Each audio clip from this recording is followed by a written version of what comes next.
My husband's elite family paid me $5 million to walk away so he could marry his pregnant mistress and secure his precious bloodline. I took their hush money without shedding a single tear and moved across the world. But while they were busy planning the society wedding of the decade, the real medical records landed on my desk, proving that my ex-husband was completely sterile. The twins his mistress was carrying belonged to someone else entirely. Before I continue this story, let me know where you are watching from in the comments below. Hit like and subscribe if you have ever had a toxic family try to tear you down to protect their golden child. Trust me, you will want to hear exactly how I used their own money to buy their entire empire. My name is Nia. I am 32 years old, and the defining moment of my life did not happen with a scream or a dramatic argument. It happened with the crisp, quiet sound of heavy paper sliding across a polished mahogany table. The $5 million cashier's check came to a halt right in front of me, its bold zeros staring up at me like a cruel mockery of my 5-year marriage. Across from me sat my mother-in-law Vivian Davenport, the undisputed queen bee of Atlanta's most influential megachurch and the ruthless matriarch of the Davenport Family Fund. She sat perfectly erect, wearing her signature Chanel suit, her face a mask of perfectly contoured disdain. "Take it," Nia Vivian said, her voice sharp enough to cut glass. "Vanessa is carrying twin boys. Julian needs heirs for the Davenport legacy, and your womb has been empty for 5 years. It is time for you to step aside and let a real woman take your place." I slowly looked up from the check. Beside Vivian sat my husband Julian, the man who had once stood before 500 guests and vowed to love me in sickness and in health, was currently staring a hole into the imported Persian rug, refusing to meet my eyes.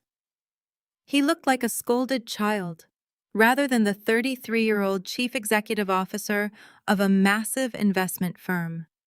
His hand was tightly gripping the fingers of the woman sitting next to him. That woman was Vanessa. She was 25, a light-skinned former Instagram model who had recently clawed her way into our high society circles.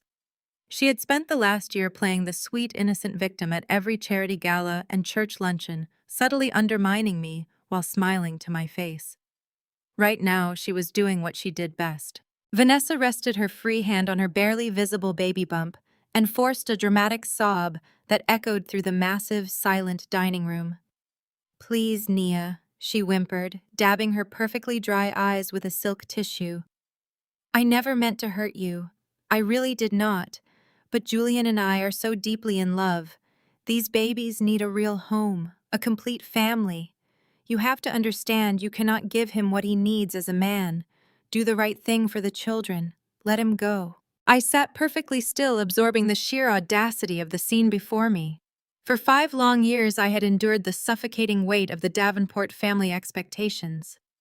As an outsider who had built my own successful art consulting business from the ground up rather than riding on old money coattails, I was never considered good enough for Vivian.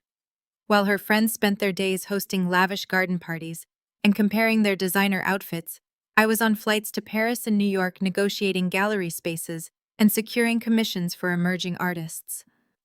My financial independence intimidated them. I did not come from a legacy family. I was not part of the Divine Nine fraternities and sororities, nor did I belong to the exclusive Jack and Jill chapters that dictated their strict social hierarchy. I was just a hard-working girl who dared to marry the Prince of Atlanta. Julian had fought for me back then. He had held my hand and promised me that his family's toxic obsession with bloodlines and social status did not matter. But now that same man sat in cowardly silence while his mother and his mistress humiliated me in my own dining room. Vivian leaned forward, tapping her manicured fingernail against the heavy wood of the table. "We are being more than generous, Nia. This money is enough for you to disappear quietly. Go start a new life somewhere far away from Atlanta. The media will be told that the divorce is amicable and entirely private. You will not speak to the press. You will not cause a scene at my church. In exchange, you walk away a very wealthy woman. But if you try to fight us in court, I promise you I will drag your reputation through the mud so thoroughly that no gallery in this country will ever do business with you again. You will be completely ruined." The threat hung heavy in the air, practically suffocating the room. Julian finally looked up, his expression a sickening mix of pity, guilt, and sheer arrogance. "Just sign the papers, Nia," he muttered, sliding a thick legal folder across the table to join the check. "The doctor said your condition is permanent, the severe scarring on your ovaries. It is irreversible. I need a son to take over the family fund one day. You know how important the Davenport legacy is to my mother and to the community. I am sorry, but Vanessa is giving me what you cannot." The mention of my supposed medical condition felt like a brutal physical blow to my chest, but I refused to let them see me bleed. For the past 2 years, Julian and I had been quietly visiting Dr. Wallace, the highly esteemed Davenport family physician. Every test, every painful and invasive procedure had pointed to me as the problem. Dr. Wallace had sat me down just 3 months ago, shaking his head with rehearsed sympathy, telling me that I was entirely barren. The guilt had eaten me alive. I had spent countless nights crying on the cold bathroom floor, apologizing to Julian for failing him as a wife, while he held me and told me we would get through it together. And all that time, while I was mourning the children I thought I could never have, he had been sleeping with Vanessa in luxury hotel rooms paid for by his mother. I looked at the three of them. Vivian, with her cold, calculating eyes that only saw people as pawns on a chessboard. Julian, the pathetic mama boy who valued his public image over his wedding vows. And Vanessa, the opportunistic snake waiting to claim my throne and my house. They expected me to break down. They wanted me to scream, to throw my crystal water glass against the wall, to beg Julian to stay, or to angrily tear up the check in a fit of injured pride. They wanted a performance that would justify their cruelty. They wanted to prove to themselves that I was just an unstable emotional woman who never truly belonged in their elite, refined world. Instead, a strange, icy calm washed over my entire body. The fog of guilt and inadequacy that had clouded my mind for years suddenly lifted, leaving behind a crystal-clear vision of reality. I was not losing a family today. I was being handed the key to my ultimate freedom, fully funded by the very people who thought they were destroying my life. I reached into my designer handbag and pulled out my favorite Mont Blanc fountain pen. The satisfying click of the cap being removed made Vanessa flinch slightly, as if she expected me to use it as a weapon. Without uttering a single word, I opened the leather-bound legal folder. I skimmed the divorce agreement. It was ironclad, heavily favoring the Davenports, stripping me of any claim to the estate, the luxury cars, or the family business. But it also severed every single legal tie I had to them forever. I placed the pen on the paper and signed my name on the dotted line. My signature was smooth, steady, and entirely unapologetic. I flipped to the next page and signed again. Page after page, I gave away my rights to the summer home in Martha Vineyard, the shared investment portfolios, and the joint bank accounts. I gave away my claim to the antique furniture we had picked out together in Italy. I did not pause to wipe away tears because there were none. I did not hesitate. The silence in the room was absolute, broken only by the sharp scratching of my pen against the thick parchment paper. Each stroke of the pen felt less like a surrender and more like the snapping of heavy chains that had kept me bound to this miserable family. When I finished signing the last document, I closed the folder meticulously and slid it back across the table toward Julian. Then I reached out and picked up the $5 million cashier's check. I folded it neatly in half and tucked it into the inner pocket of my purse. Julian stared at me, his jaw slightly slack, his brow furrowed in deep, uncomfortable confusion. "That is it?" he asked, his voice laced with disbelief. "You are not going to fight this. You are just going to take the money and leave." I stood up slowly from the table, smoothing out the skirt of my dress. I looked down at the man I had dedicated my entire 20s to, feeling nothing but absolute hollow disgust. "You offered me a buyout, Julian. I am a businesswoman. I recognize a highly profitable exit when I see one." Vivian let out a haughty, satisfied laugh, leaning back in her chair. "I told you she was just a gold digger at heart," she sneered to her son, though she kept her eyes fixed triumphantly on me. "She does not care about you, Julian. She only cares about the payout. Let her go back to the bottom where she belongs. Good riddance. I picked up my purse, adjusted the strap on my shoulder, and looked directly into Vivian's eyes. The matriarch looked so incredibly smug, so confident in her flawless victory. She truly believed she had bought her son's happiness, secured her family's pristine public image, and disposed of the trash. She had absolutely no idea that the foundation of her entire grand empire was built on a massive, humiliating lie. "Enjoy the wedding, Vivian," I said, my voice eerily calm, steady, and projecting clearly across the massive room. "And congratulations on the twin boys, Julian. I am sure they will be everything you deserve. But remember one thing before you start engraving those expensive silver baby rattles." I paused, letting the heavy silence stretch out. I let my gaze shift from Julian's confused face to Vanessa's suddenly nervous expression, and finally back to Vivian's cold, calculating stare. I offered them a slow, chilling smile that did not reach my eyes. Biology has a very wicked sense of humor. I turned on my heel and walked toward the grand oak double doors of the dining room. I did not look back when I heard Vanessa ask Julian what I meant by that. I did not wait for their response. As I stepped out of the mansion, walking past the oil portraits of Davenport ancestors and out into the warm, humid Atlanta night air, I felt a massive weight lift off my shoulders. The valet had already brought my car around. My luggage was hastily packed and waiting in the trunk placed there by Vivian's staff. They had planned this ambush down to the last detail, expecting to physically throw me out if I resisted. I handed the valet a crisp $100 bill, slid into the driver's seat of my car, and locked the doors. I sat there for a brief moment, gripping the leather steering wheel, staring up at the massive glowing windows of the estate. I could see their silhouettes moving in the dining room, celebrating their hollow victory. I pulled out my phone and opened my banking app, prepared to deposit the millions that would fund my new life. Then I booked a one-way first-class ticket to London.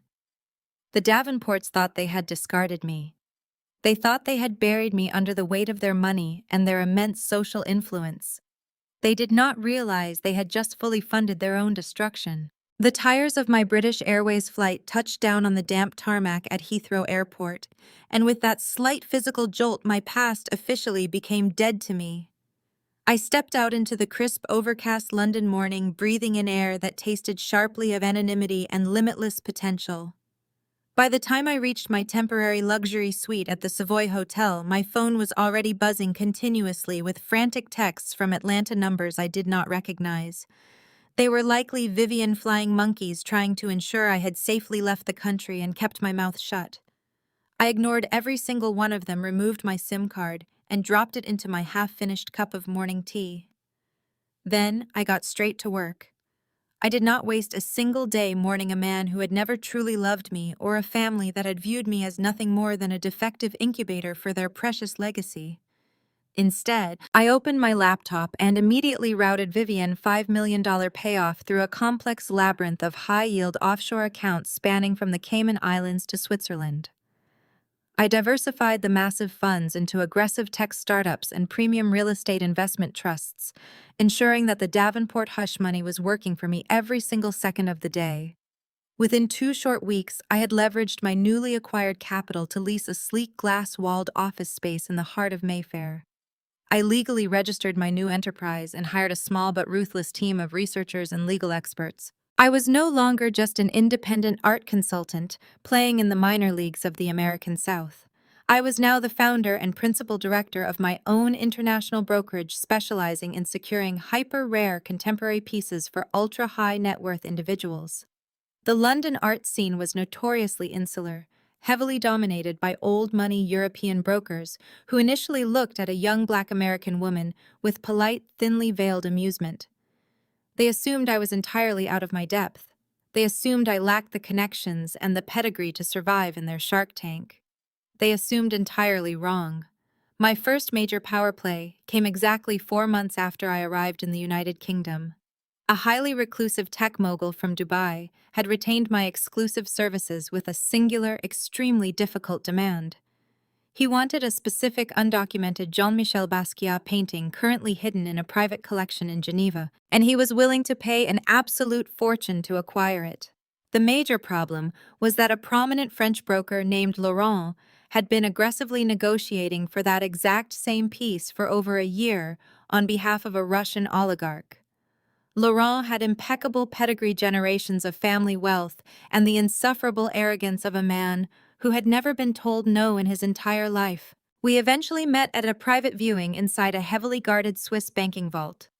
Laurent stood before the vibrant, chaotic canvas, swirling his espresso, barely acknowledging my presence in the room. He loudly offered the seller 22 million euros, boasting that absolutely no one else in the room possessed the immediate liquid capital to match his generous offer.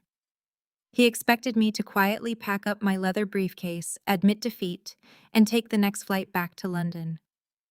Instead, I stepped forward and pulled out a meticulously researched financial dossier I had spent weeks compiling with my team. I did not offer 23 million to outbid him. I offered exactly 20 million, but I slid a secondary legal contract directly across the steel table to the seller. I had uncovered through rigorous investigation that the seller was facing a massive, undocumented tax liability in the United States regarding a completely different real estate asset. I had already arranged a perfectly legal, airtight corporate structuring loophole that would save the seller nearly $6 million in international capital gains taxes if they sold the painting exclusively through my specific firm. Laurent practically choked on his espresso. He knew brushstrokes and canvas history, but he did not know ruthless modern financial architecture. The seller signed my contract immediately, completely ignoring the French broker sputtering desperate protests. I secured the Basquiat, earned a massive 7-figure commission for my firm in a single afternoon, and instantly established my undeniable reputation as the most lethal new player in the European art market. I celebrated that evening by drinking vintage champagne alone on the balcony of my newly purchased penthouse overlooking the River Thames. I was building an impenetrable empire, brick by solid brick, funded entirely by the severance package of my own misery. While I was conquering the European art world and mingling with global billionaires, my ex-husband was busy performing in a tragic circus of his own making back in Atlanta. Through a mutual friend who had quietly remained loyal to me, I received a video clip that perfectly encapsulated the hollow, pathetic reality of the Davenport family. It was a beautiful Saturday afternoon, and Vivian had orchestrated a massive, ostentatious gender reveal party at the most exclusive country club in Buckhead. She had spared absolutely no expense to ensure the entire black elite of the city was present to witness the glorious triumph of her bloodline. The manicured lawn was crowded with prominent local politicians, wealthy megachurch pastors, and legacy families who dictated the social hierarchy of the city. The men were proudly sporting their Omega Psi Phi and Alpha Phi Alpha fraternity colors, smoking expensive cigars, and discussing stock portfolios.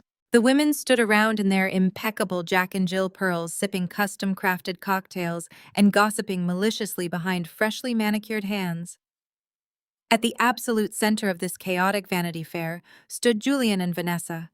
They looked exactly like the perfect wealthy power couple on the glossy surface, but anyone with a discerning eye could easily see the massive cracks forming in their fragile public facade. Vanessa was draped in a custom silk maternity gown that cost more than most luxury vehicles, clinging to Julian's arm like a shiny designer accessory. She was expertly playing the role of the glowing mother, to be laughing a little too loudly at unfunny jokes, and constantly shifting her posture to make sure the hired event photographers captured her from every flattering angle.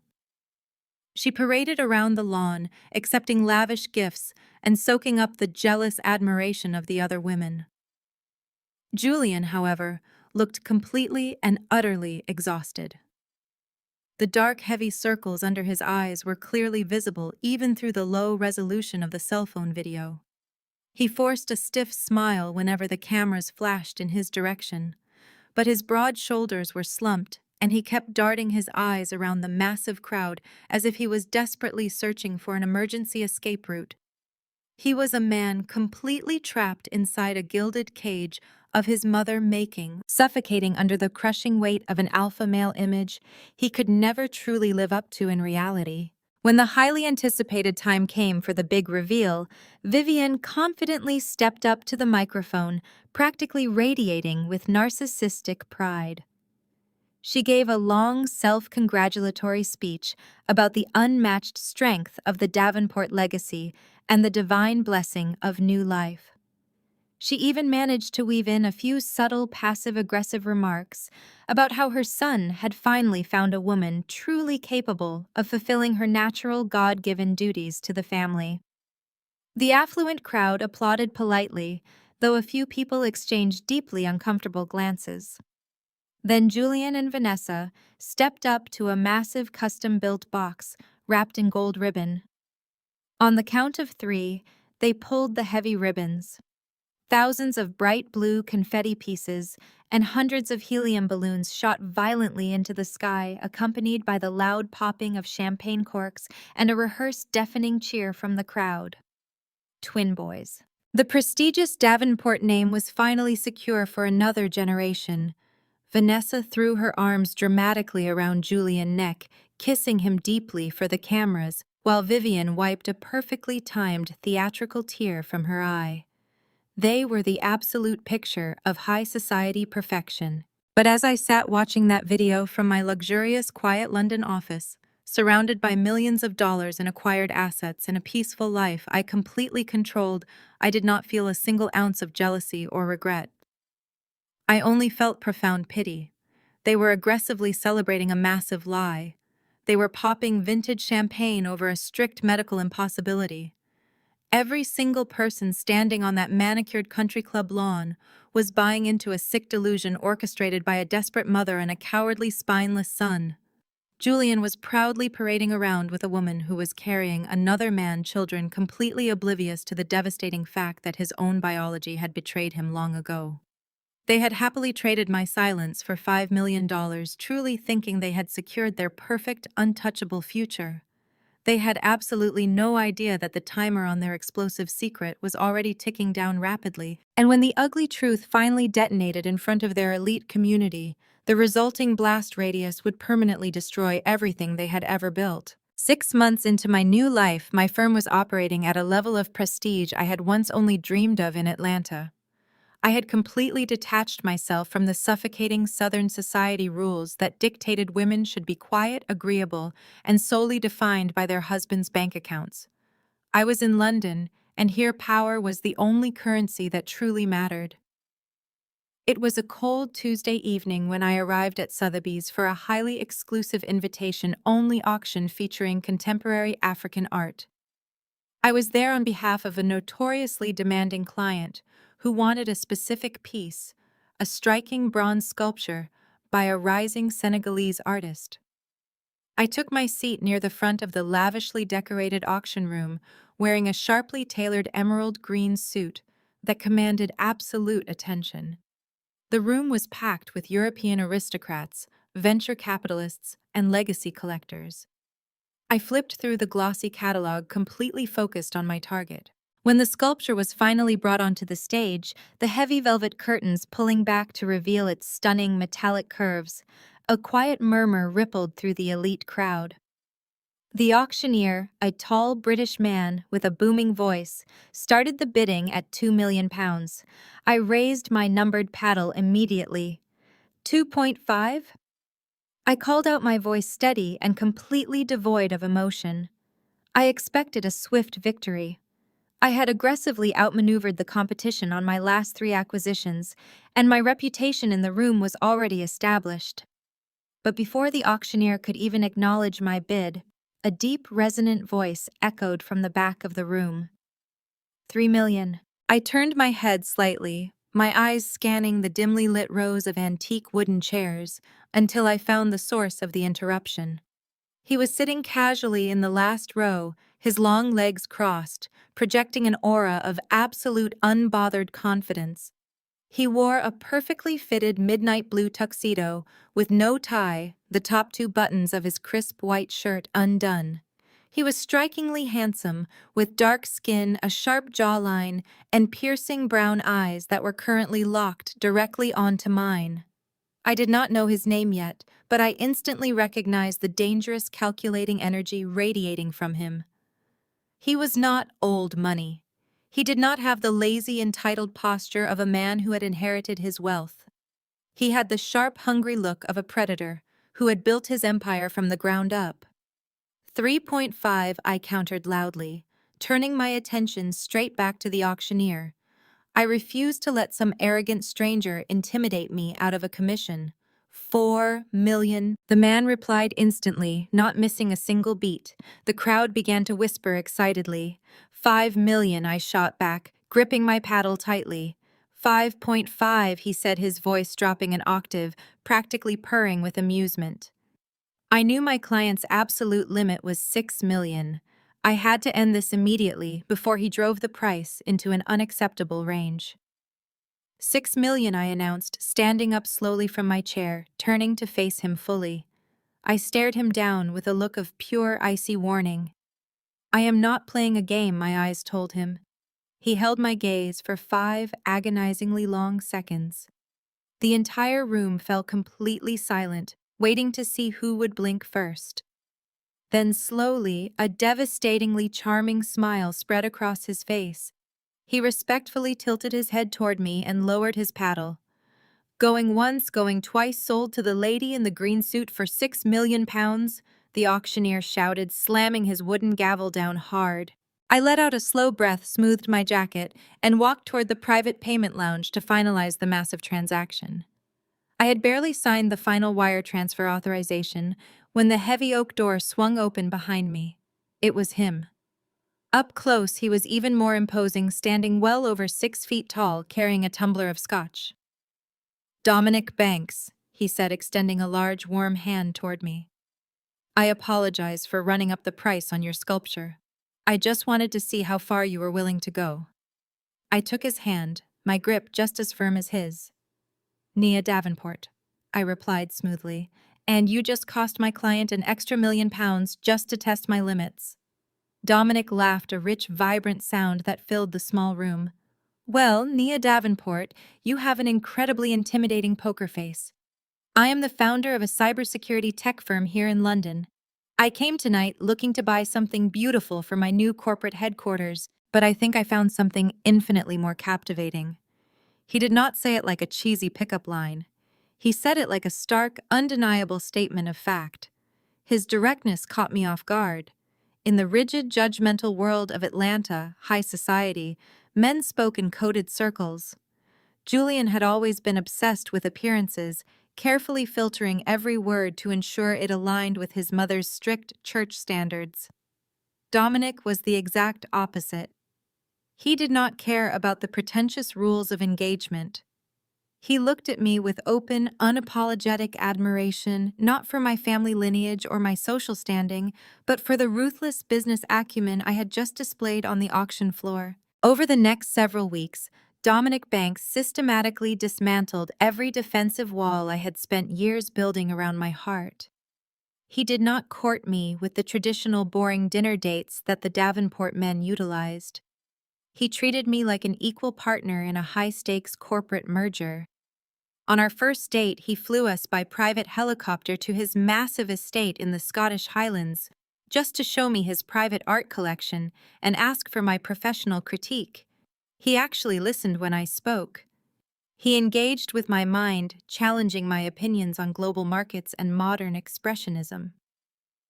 He never once asked me about my parents, my sorority affiliations, or what church I attended. When I finally told him the brutal truth about my divorce, about the $5 million hush money, and the forged infertility diagnosis that Vivian had used to exile me, he did not offer me hollow pity. He poured me a glass of 50-year-old scotch, leaned across his massive glass desk, and looked at me with eyes full of dangerous respect. "You took their money and used it to become a kingmaker," he said softly, shaking his head in sheer awe. "Nia, they completely underestimated you. They thought they were burying a victim, but they planted a seed instead." That was the exact moment I realized I was falling deeply in love with him. Dominic saw the ruthless survivor in me, and instead of being intimidated by my strength like Julian had been, he practically worshipped it. Our romance escalated with breathtaking speed, operating in a stratosphere of wealth and power that the Davenports could never even begin to comprehend. We became an unstoppable, highly visible power couple in the European elite circuit. We attended private galas in Monaco, spent weekends racing vintage cars in Lake Como, and hosted lavish charity dinners at his penthouse in Mayfair. Dominic bought me custom jewelry not to claim ownership over me, but to celebrate my corporate victories. When my firm closed a massive deal acquiring a collection of stolen antiquities for a national museum, he surprised me by renting out the entire Louvre Museum in Paris for a private midnight dinner, just the two of us. It was intoxicating. For the first time in my entire life, I felt truly seen, fully appreciated, and completely secure. I was no longer the outsider trying desperately to fit into a rigid, hostile family structure. I was a queen reigning alongside a king who actually deserved my loyalty. And the most beautiful part of our entire relationship was the absolute secrecy of our location relative to my past. Because we operated strictly within European billionaire circles, our lives were completely off the radar of the petty gossip-obsessed Atlanta society that Julian and Vivian desperately clung to. They had no idea that while they were busy playing dress-up at country club gender reveal parties and desperately trying to maintain their fragile public image, I was literally sitting on top of the world. Dominic was a self-made man, a brilliant coder, who had built a cybersecurity empire from a tiny apartment in Brixton.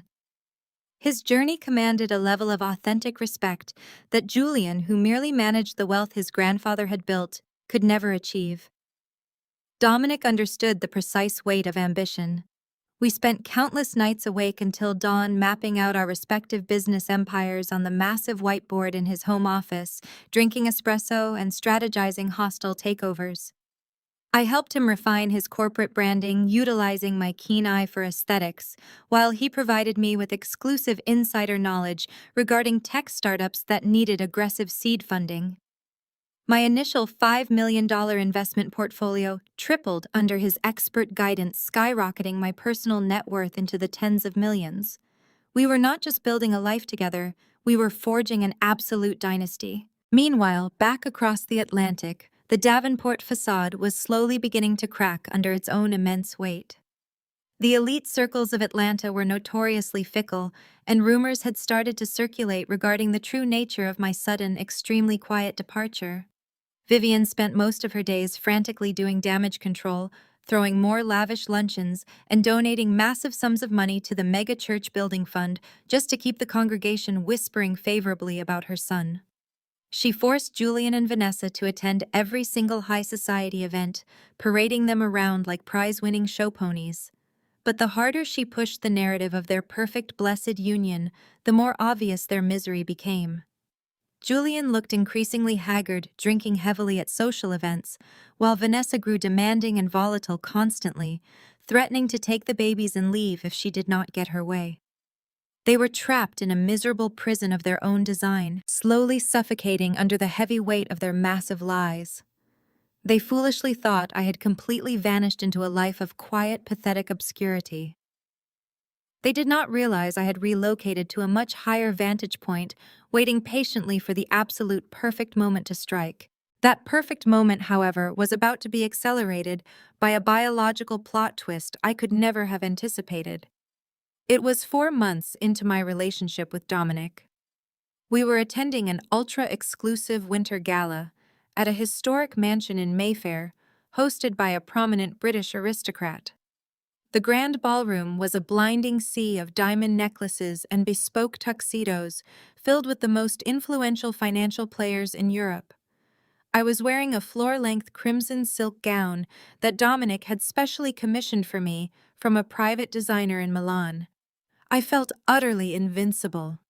We had just spent the last hour effortlessly charming the board members of a massive Scandinavian tech conglomerate, securing a lucrative partnership for Dominic's firm.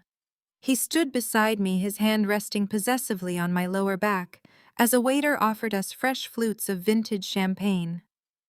I reached for the crystal glass, but as my fingers brushed the delicate stem, a sudden, violent wave of nausea slammed directly into my chest.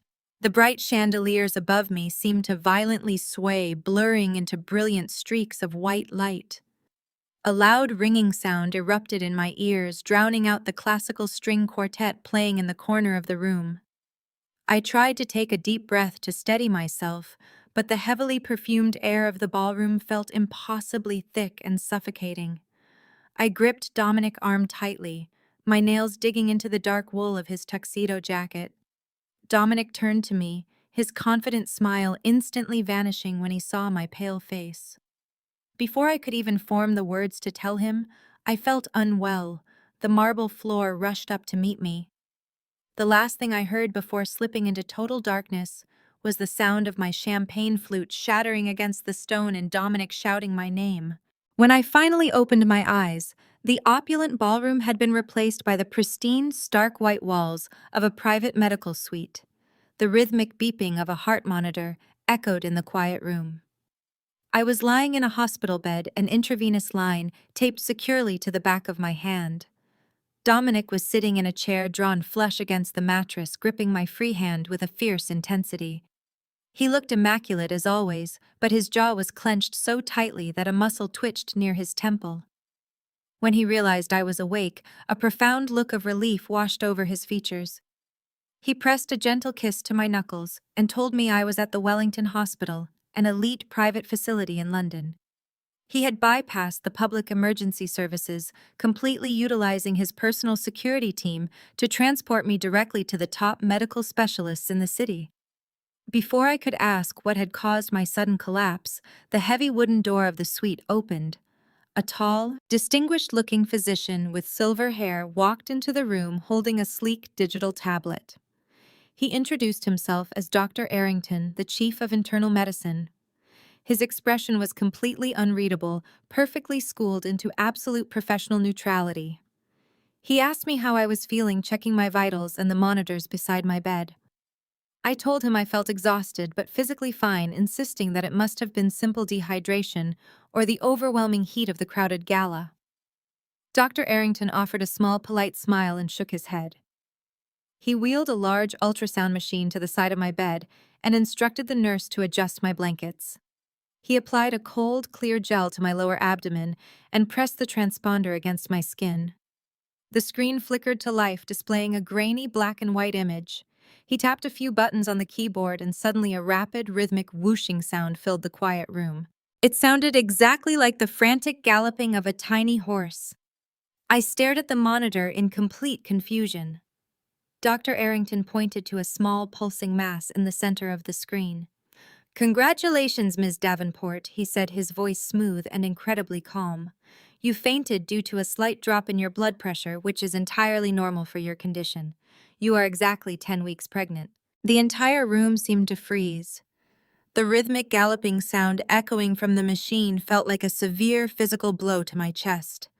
I stared at the screen, then at Dr. Errington, and then at Dominic, whose eyes had widened in absolute stunned amazement. A heavy, suffocating silence hung in the air for several seconds before I finally found my voice. "No," I whispered, shaking my head frantically. "No, that is completely impossible. You are making a mistake. You have the wrong patient." Dr. Errington frowned slightly, looking down at his tablet.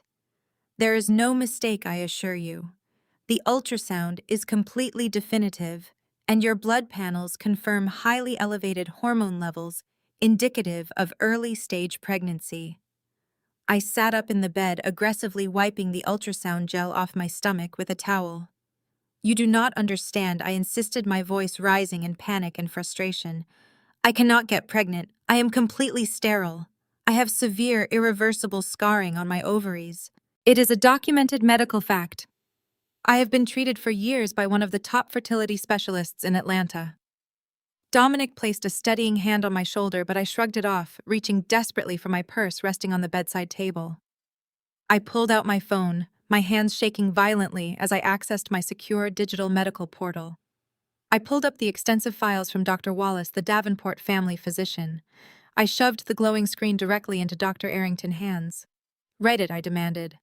"Look at the biopsy results. Look at the internal scans from 2 years ago." Dr. Wallace explicitly stated that my fallopian tubes were entirely blocked and my ovaries were permanently compromised. He told me I had zero chance of ever conceiving a child naturally. Dr. Arrington adjusted his glasses and spent several long minutes scrolling through the digital records I had provided. His professional demeanor slowly cracked, replaced by a deep, troubled frown. He compared the files on my phone to the live data displaying on the ultrasound monitor beside my bed. "This makes absolutely no sense," he muttered, mostly to himself. "The pathology reports in this Atlanta file describe a reproductive system that has been decimated by severe endometriosis and pelvic inflammatory disease. But looking at your ultrasound right now, I see absolutely zero evidence of any such trauma." I refused to believe him. The psychological conditioning of the past 5 years had been utterly relentless. I had attended dozens of painful medical appointments, swallowed countless expensive experimental pills, and endured endless humiliating conversations with Vivian about my broken, useless body. I demanded that Dr. Arrington perform a full comprehensive MRI and a completely new battery of internal scans immediately. I needed him to see the damage. I needed him to confirm the agonizing reality I had accepted as my permanent truth. Dominic quietly stepped out of the room to make the necessary administrative calls, ensuring the hospital staff expedited my exact requests without any bureaucratic delays. For the next 3 hours, I was pushed through various high-tech scanning machines, poked with needles, and subjected to incredibly thorough examinations by Dr. Arrington and a team of specialized gynecologists. I lay in the sterile imaging tubes, staring blankly at the ceiling, my mind racing with a chaotic mixture of terrifying hope and absolute dread. When I was finally wheeled back into my private suite, Dominic was pacing the length of the room like a caged tiger. Dr. Arrington walked in shortly after, carrying a thick manila folder containing the fresh, high-resolution imaging results. He did not look confused anymore. He looked profoundly disturbed. He placed the heavy folder on my lap and opened it, revealing the pristine, detailed scans of my internal organs. "I have been practicing medicine for 30 years. Dr. Arrington began, his voice completely devoid of its former polite detachment. "I have reviewed your new scans alongside 3 other independent specialists in this hospital. Ms. Davenport, your reproductive system is absolutely flawless. There is no scarring. There is no blockage. Your ovaries are perfectly healthy, and your uterus is providing a highly optimal environment for your 10-week-old fetus."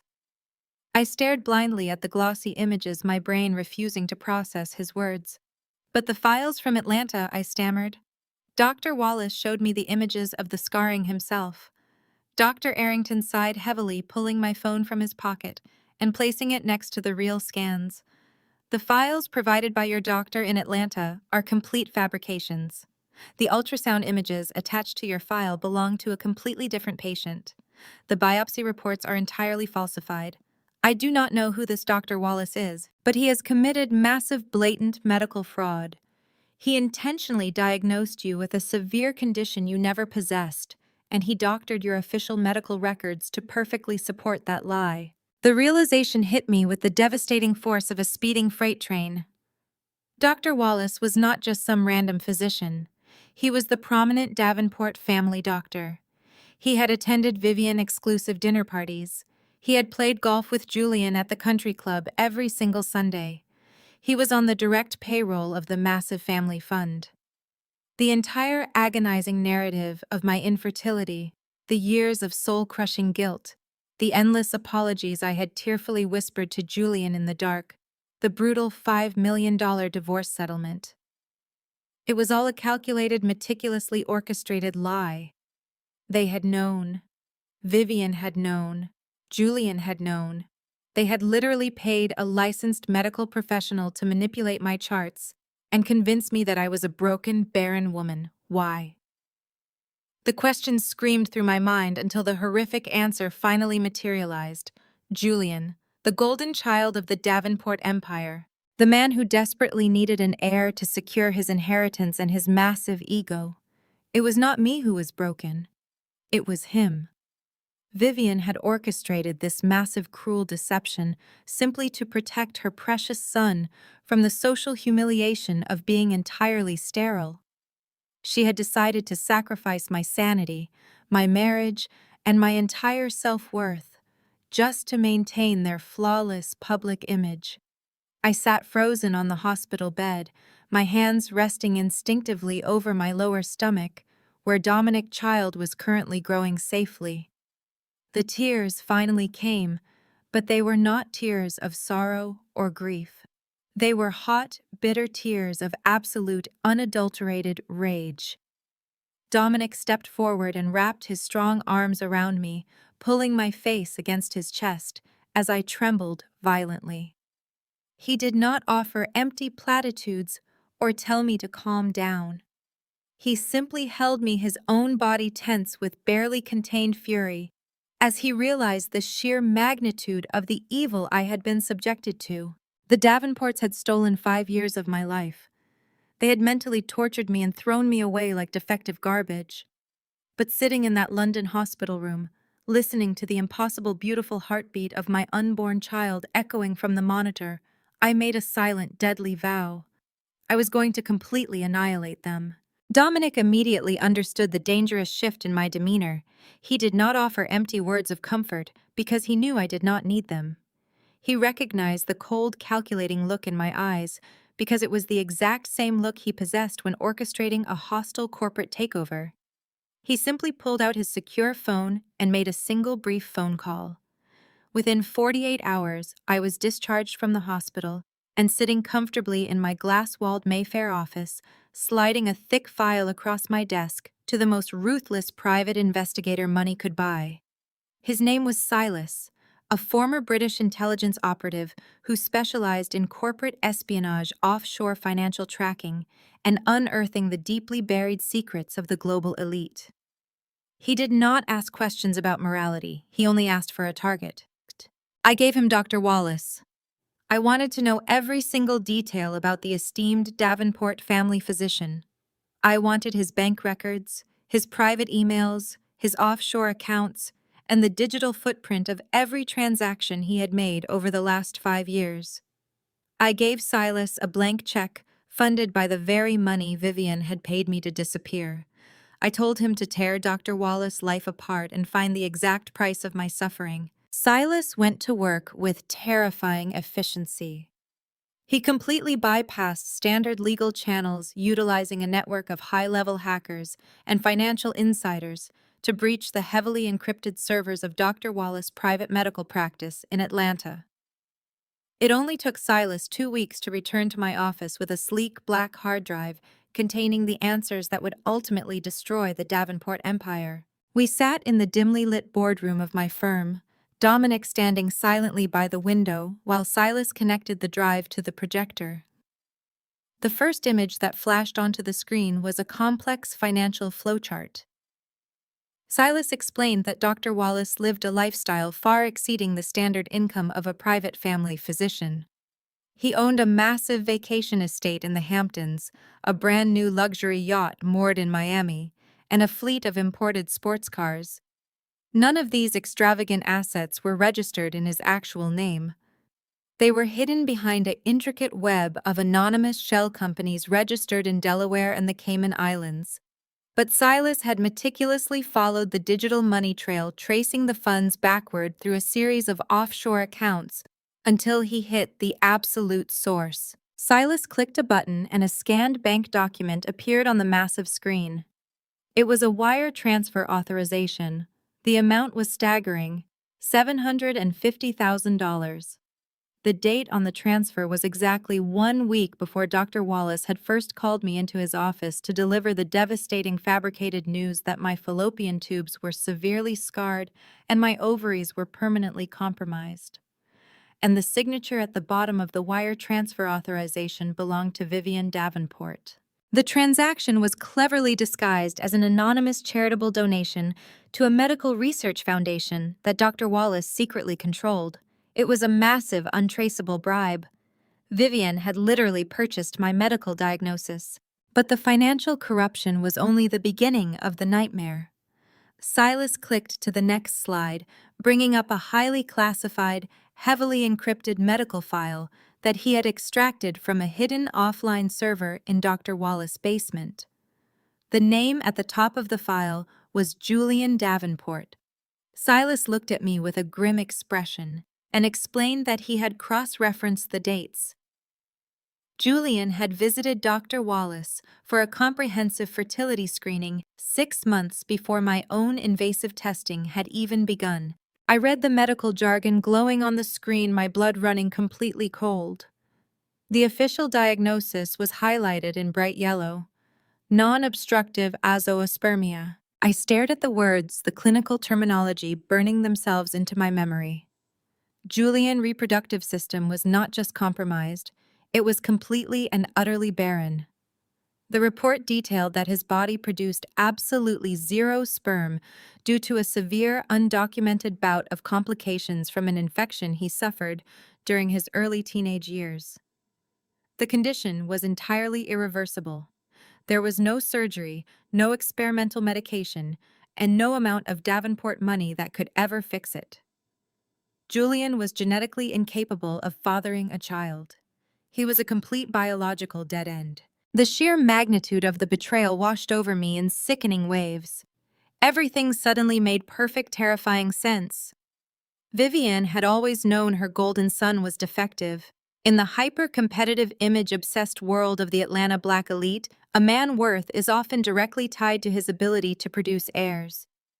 In their powerful mega-church circles, family lineage was worshipped right alongside God.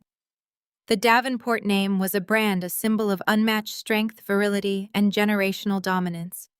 Julian was the chief executive officer of the family fund, a prominent member of his prestigious fraternity, and the supposed alpha male of their social hierarchy. If the high society gossips ever discovered that the Prince of Atlanta was completely sterile, it would have shattered his fragile masculine ego and severely damaged the pristine, powerful image Vivian had spent decades cultivating. Vivian could not allow her son to be viewed as inadequate or flawed. She needed a scapegoat to carry the immense burden of his biological failure. And I was the perfect expendable target. I was the outsider. I was the woman who did not come from old money, who worked for a living, and who had never fully submitted to Vivian's controlling demands. I sat in my luxurious London office, gripping the edge of the mahogany table as a tidal wave of suppressed memories flooded my mind. I remembered sitting in the sterile examination room, trembling with fear, while Dr. Wallace showed me the forged ultrasound images of my supposedly ruined reproductive organs. I remembered the heavy, crushing guilt I felt every time I looked at Julian, genuinely believing that my broken body was denying him the family he desperately wanted. I remembered the endless bottles of expensive fertility pills Dr. Wallace had prescribed me. I realized with a wave of absolute horror that I had spent 2 years swallowing unknown chemical compounds, likely nothing more than high-dose vitamins or unregulated hormones, designed to mimic the side effects of real fertility treatments just to keep up the elaborate illusion. They had actively poisoned my mind and manipulated my body. They had watched me cry myself to sleep night after night, begging God to fix my broken womb while they secretly knew I was completely healthy. Julian had held me in his arms, whispering that we would overcome my infertility together, fully aware that he was the one shooting blanks. He was not just a coward. He was a deeply sinister, pathological liar who was willing to sacrifice my sanity to protect his own pathetic pride. And then there was Vanessa, the young, beautiful, light-skinned mistress who was currently parading around Atlanta with a heavily pregnant belly. If Julian was 100% sterile, then the twin boys Vanessa was carrying absolutely did not belong to him. I looked up at Silas, my mind racing through the dark, twisted implications of this massive revelation. "Do we know who the real father of Vanessa babies is?" I asked, my voice deadly calm. Silas shook his head slightly. "Not definitively yet.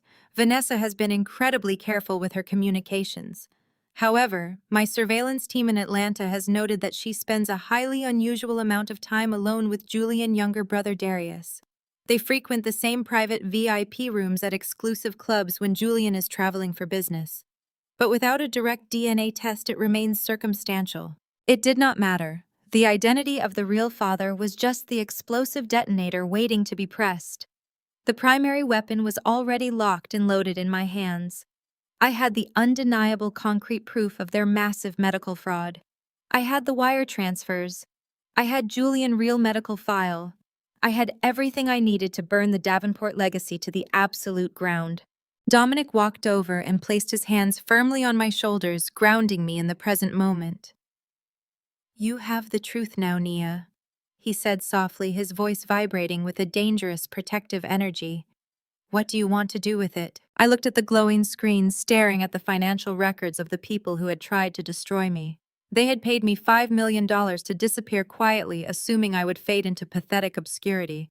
They thought they had successfully buried their dirty secrets under a mountain of hush money and high society influence. They thought they had secured their perfect, untouchable future with a fake pregnancy and a stolen empire. I reached out and closed the laptop, plunging the boardroom into a quiet, heavy darkness. I did not want to just expose them. Exposure was too quick, too merciful. I wanted them to build their fraudulent castle as high as possible. I wanted Vivian to brag to every single woman in her church. I wanted Julian to stand proudly in front of his wealthy investors and boast about his unborn sons. I wanted them to invest every single ounce of their pride, their money, and their reputation into this massive lie. And then, when they were standing at the absolute pinnacle of their false glory, I was going to rip the foundation right out from under them and watch them plummet into total ruin. "I am going to let them have their babies," I told Dominic, turning to meet his intense gaze. "I am going to let them host their extravagant baby showers and finalize their ridiculous society wedding. And while they are distracted by their fake family, we are going to quietly buy up the massive debt of the Davenport Family Fund. We are going to bleed their empire dry from the inside out." Dominic smiled, a predatory, brilliant expression that perfectly matched the darkness blooming inside my own chest. A hostile financial takeover, he agreed smoothly. Funded by their own severance package. It is absolute poetry. I stood up from the table, feeling the protective warmth of my own true pregnancy blossoming within me. The Davenports had tried to convince me that my womb was a barren wasteland, but instead it was carrying the heir to a completely different, infinitely more powerful dynasty. The game had officially changed. The hunted had just become the architect of their ultimate destruction. 8 months had passed since that revelation in the London clinic.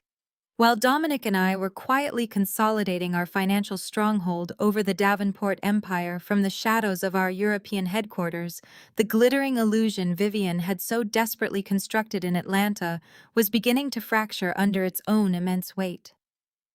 The Davenports had gotten exactly what they wanted. Julian and Vanessa had been married in a spectacularly lavish ceremony at the largest megachurch in the city, complete with a 6-tier cake, a celebrity guest list, and a massive spread in a prominent high society magazine. 3 months after the wedding, Vanessa delivered the highly anticipated heirs to the Davenport dynasty, 2 baby boys named Julian Jr. and Kingston. From the outside looking in, they were the absolute picture of generational black wealth and perfection. But inside the cold, cavernous walls of the Davenport estate, a deeply toxic environment was rapidly boiling over. The first major red flag was glaringly obvious to anyone who dared to look closely. The twins did not look a single thing like Julian.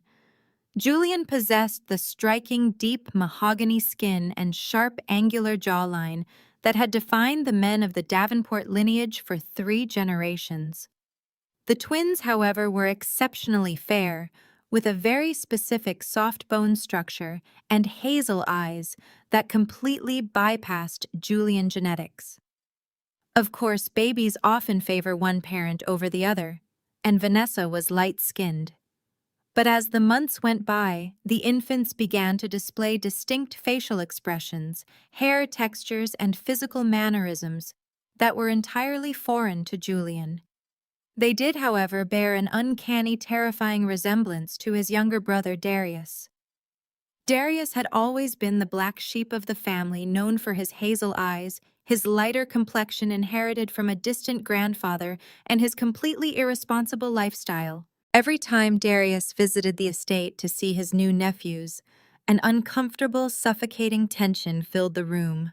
Julian would stand in the corner nursing a glass of scotch, watching Darius hold the babies with a sickening sense of intuition gnawing at his gut. But Vivian aggressively forced the narrative. She was a master of psychological manipulation, and she deployed her skills with terrifying efficiency. Whenever a wealthy church friend or a nosy country club associate came over to visit the nursery and made even the slightest comment about the babies looking a bit different than expected, Vivian would immediately shut them down. She would loudly declare that young Kingston had Julian exact nose, or that Julian Jr. possessed his father exact temperament.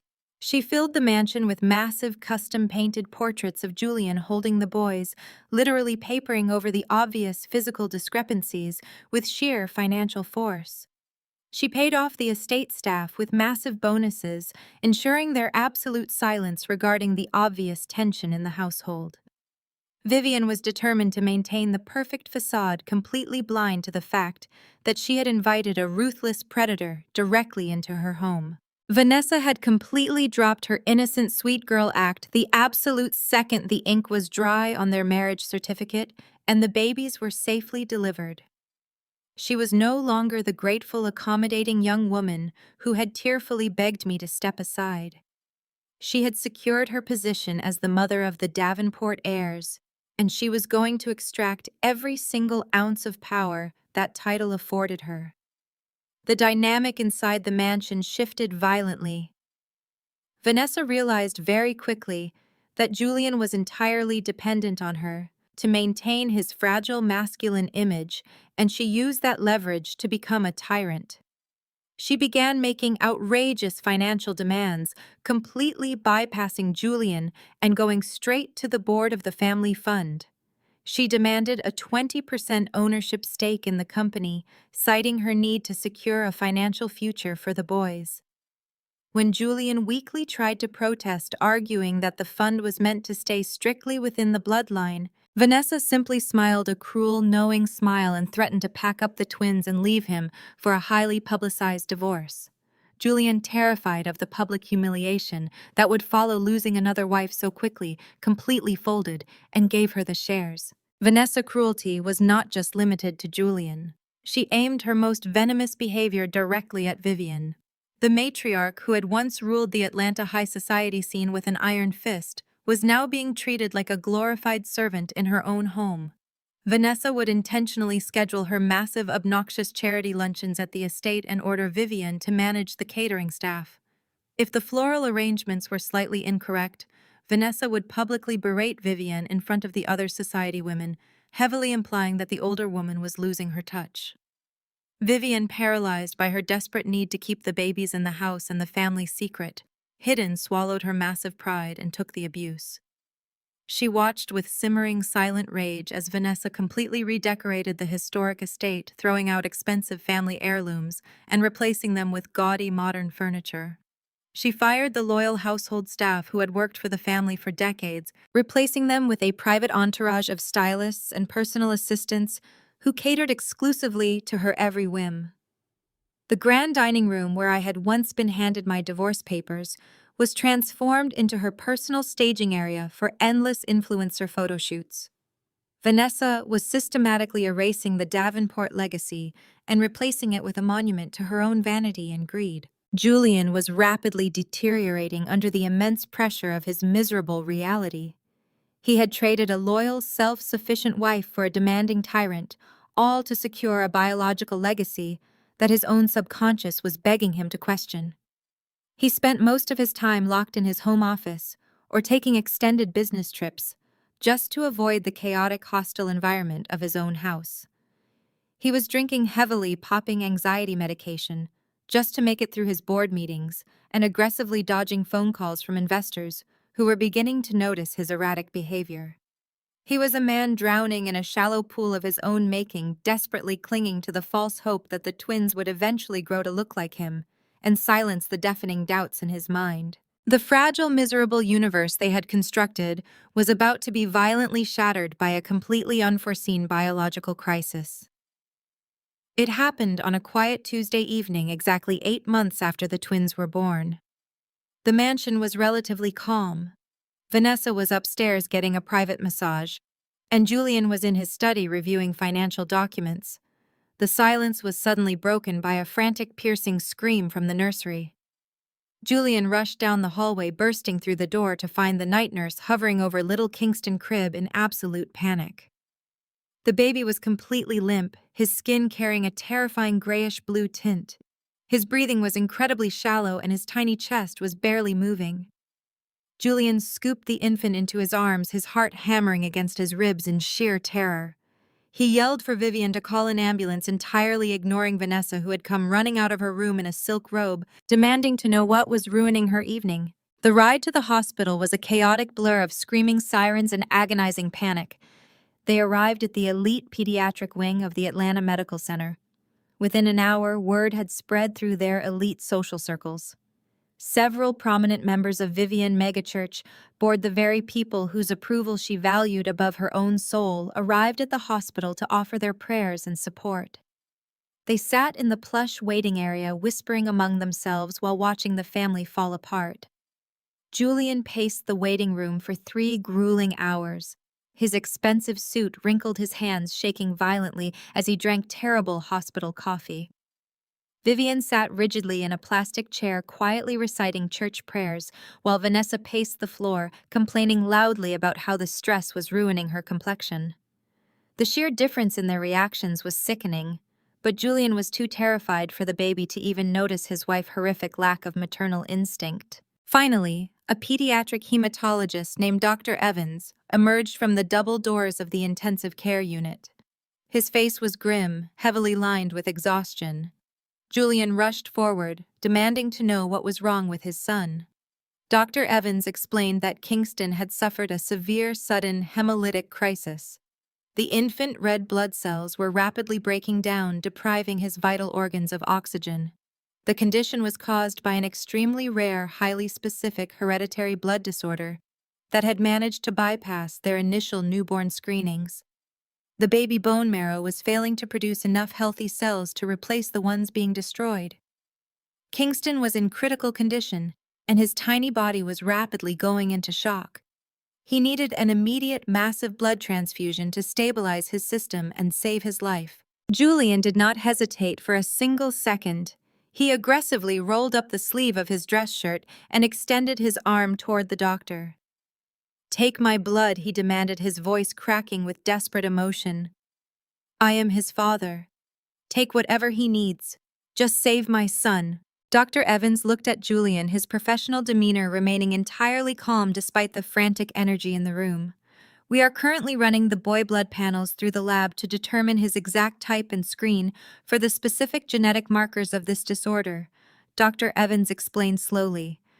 "Given the extreme rarity of this specific hereditary condition, a direct paternal match is often the absolute safest and most effective route for the initial emergency transfusion, especially to avoid shocking his already fragile immune system. We will draw your blood immediately, Mr. Davenport, and rush it to the lab for a rapid cross-match." Vivienne stood up, her face completely drained of color. She looked at Vanessa, who had suddenly stopped pacing and was staring at the doctor with wide, terrified eyes. The matriarch's hands began to tremble violently. She knew the absolute, undeniable truth about her son's sterility. She knew that Julian blood would never under any circumstances match the infant fighting for his life in the next room. But she was completely trapped. She could not stop the doctor from drawing Julian blood without screaming her massive, fraudulent secret to the entire hospital wing full of her church friends. She could not invent a medical excuse fast enough to stop the impending disaster. Her perfectly constructed house of cards was finally catching fire, and there was absolutely no escape from the flames. Julian was quickly ushered into an adjacent medical room, entirely focused on saving the child he fiercely believed was his own flesh and blood. He sat in the cold leather chair watching the nurse insert the thick needle into his vein, feeling a profound sense of paternal duty wash over him. He was willing to bleed himself dry for his legacy. He was completely unaware that the vial of dark red blood traveling rapidly down the hospital corridor was not going to save his family. It was the exact chemical weapon that was going to permanently destroy it. The results of that rapid cross-match would not just expose a simple medical incompatibility. It would completely detonate the $5 million lie they had used to banish me from Atlanta, and the devastating fallout was going to be absolutely spectacular. And while Julian sat there bleeding for a ghost, I was sitting comfortably in London, feeling the real Davenport air, kicking strongly against my ribs, waiting patiently for the inevitable explosion. Julian sat in the sterile extraction room watching the thick, dark, red liquid fill the plastic bag, feeling an overwhelming sense of self-righteous pride. He genuinely believed he was performing the ultimate act of patriarchal duty. He was the protector of the Davenport bloodline. When the nurse finally taped a cotton ball to his inner elbow, he rolled down his expensive tailored sleeve and walked back into the main waiting area with the exhausted swagger of a conquering hero. The waiting room had grown surprisingly crowded over the past hour. The Atlanta elite operated on a highly efficient gossip network, and several more influential members of the church congregation had arrived dressed in their Sunday best, despite it being a Tuesday evening. They brought useless casseroles and hollow prayers, their eyes gleaming with morbid curiosity. Vivian was holding court in the center of the room, playing the role of the tragically strong matriarch. She was aggressively performing for her audience, dabbing her completely dry eyes with a silk handkerchief while reciting scripture. Vanessa sat rigidly in the corner, her face pale, chewing her manicured thumbnails down to the quick. She was not praying for Kingston to survive. She was praying that the hospital lab equipment would miraculously malfunction. The heavy double doors of the intensive care unit swung open, cutting through the low murmur of the crowded room. Dr. Evans stepped out holding a thick medical chart. The exhausted, sympathetic expression he had worn earlier was entirely gone, replaced by a look of deep professional confusion. Julian stepped forward immediately, his chest puffed out, expecting to be praised for his rapid sacrifice. "Tell me you gave him my blood," Julian demanded loudly, ensuring his audience could hear his masculine authority. "Tell me my son is going to be all right." Dr. Evans did not smile. He did not offer any reassuring platitudes. He looked down at the medical chart, then back up at Julian, heavily aware of the massive audience watching their interaction. "Mr. Davenport." Dr. Evans began, his voice tight and careful. "We have stabilized Kingston using emergency O-positive donor blood from our hospital reserves. He is currently resting and responding well to the treatment." Julian let out a loud, theatrical sigh of relief, turning back to look at the congregation members with a triumphant smile. "Then why did you not use my blood?" Julian asked, turning back to the doctor. "I am his father. I wanted him to have my blood." The waiting room fell completely silent. The only sound was the hum of the vending machine in the hallway. Dr. Evans adjusted his glasses, looking extremely uncomfortable. "Sir, I cannot use your blood for the transfusion because it would trigger a fatal immune response. Your rapid cross-match results just came back from the laboratory. Mr. Davenport, you are AB negative." Julian blinked clearly, not comprehending the medical terminology. "Okay, so what? Just give it to him. He is my son." Dr. Evans let out a heavy breath, lowering the clipboard. "Sir, it is a fundamental rule of genetics. A man with an AB negative blood type cannot possibly father a child with an O positive blood type. It is biologically, scientifically impossible. The baby lacks both the A and B antigens that you would have absolutely passed down." Julian froze. The triumphant smile completely melted off his face, replaced by a blank, uncomprehending stare. The words hung in the sterile hospital air, echoing loudly in the deafening silence.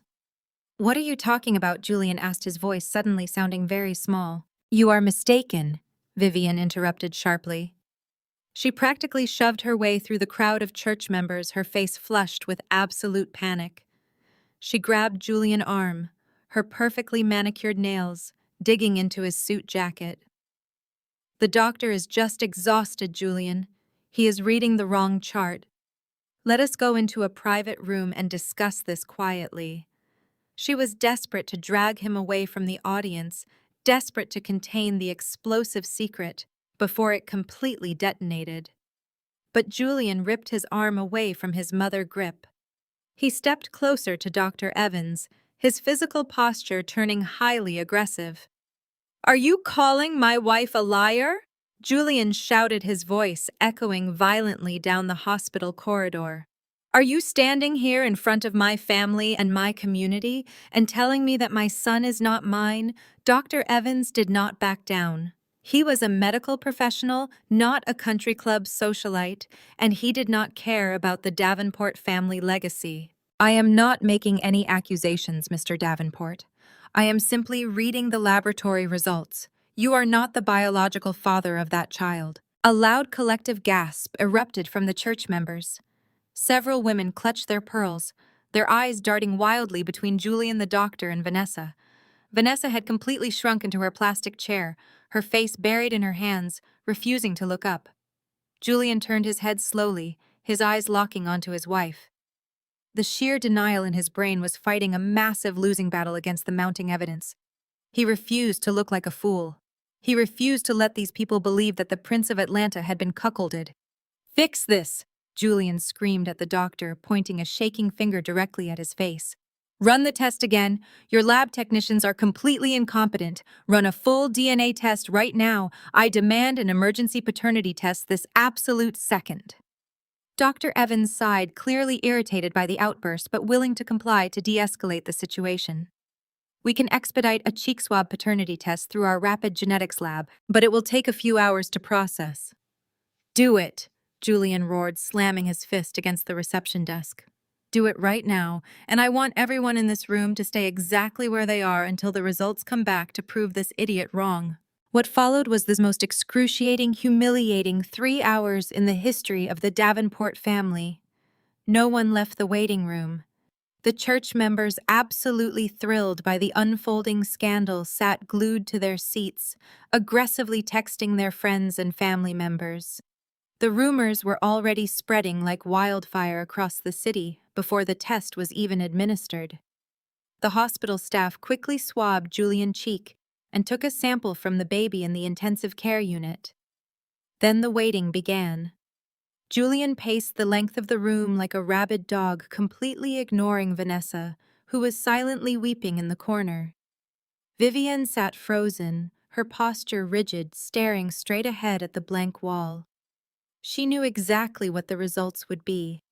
She knew that her massive, cruel deception was finally crumbling into dust, and there was absolutely no amount of money in her bank account that could buy her way out of this nightmare. She had sacrificed my life to protect her son Pride, and now she was being forced to watch that same Pride get publicly slaughtered in a hospital waiting room. Shortly after midnight, the heavy double doors swung open one final time.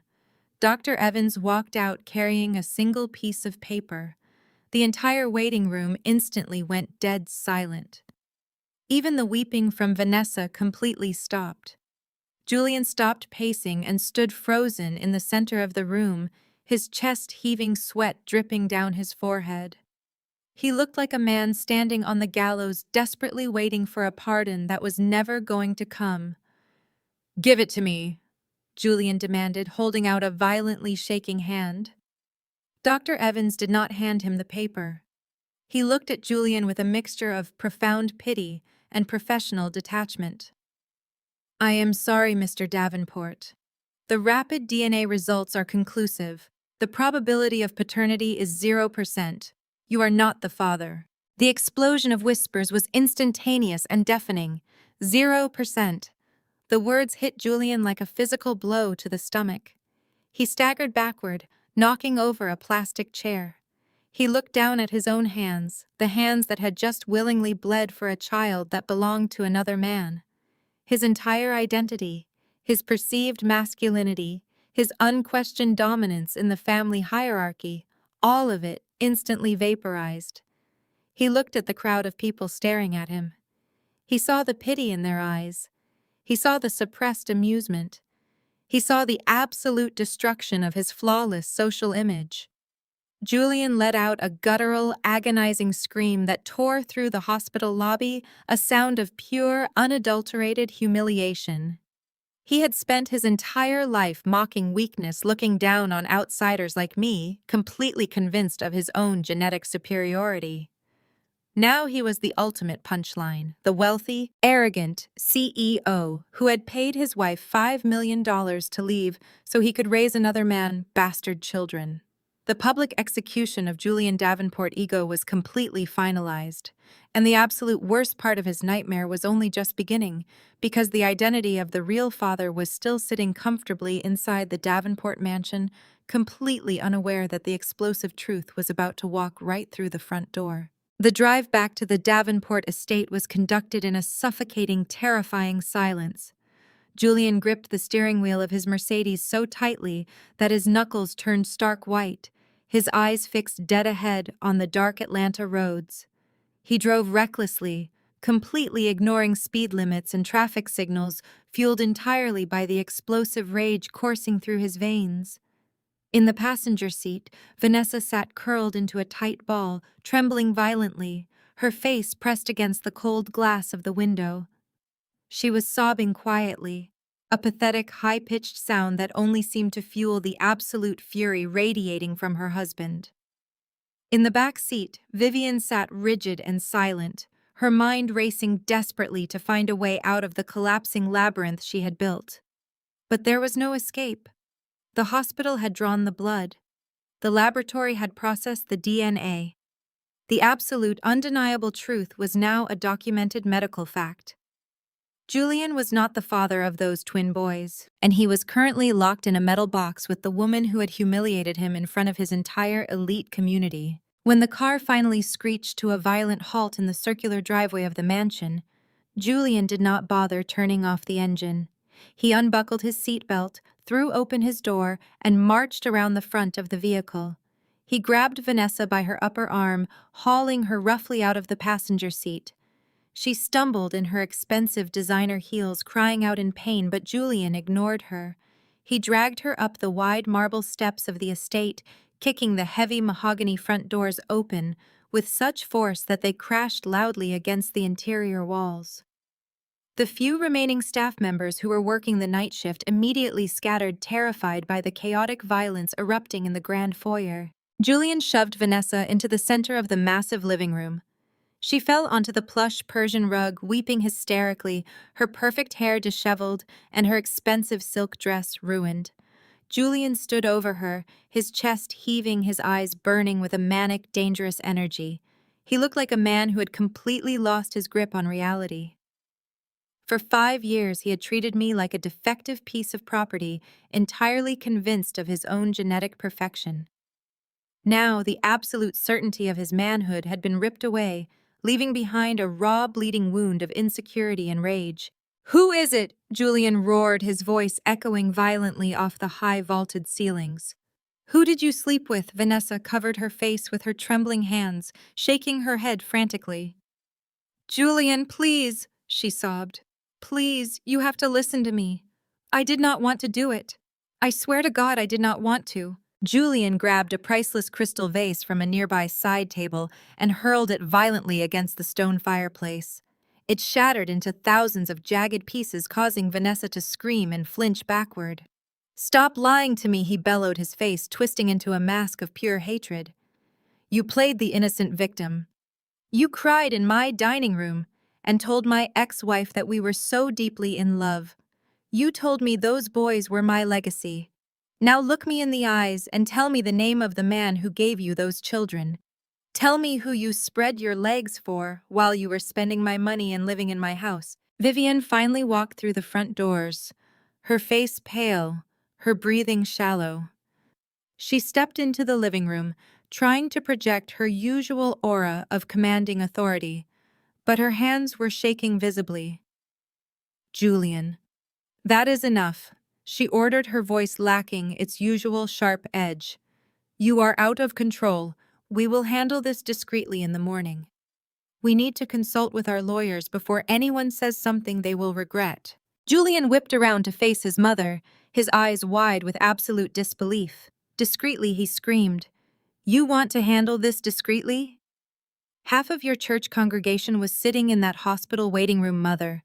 They heard the doctor. They saw the DNA results. The entire city of Atlanta knows I am a joke. There is no discretion left." He turned his attention back to Vanessa, taking a threatening step toward her. "I am going to ask you one last time," he growled, his voice dropping to a deadly quiet whisper.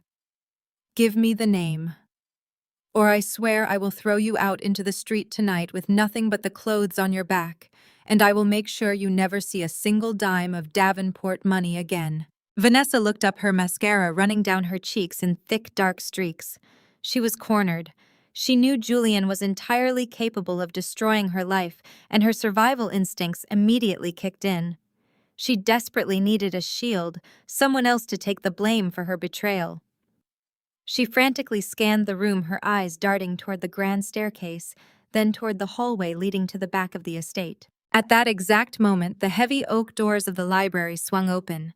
Darius walked out holding a half-empty glass of expensive bourbon.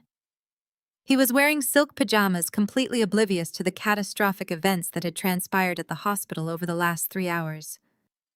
He had spent the evening drinking and ignoring the frantic phone calls from the estate staff.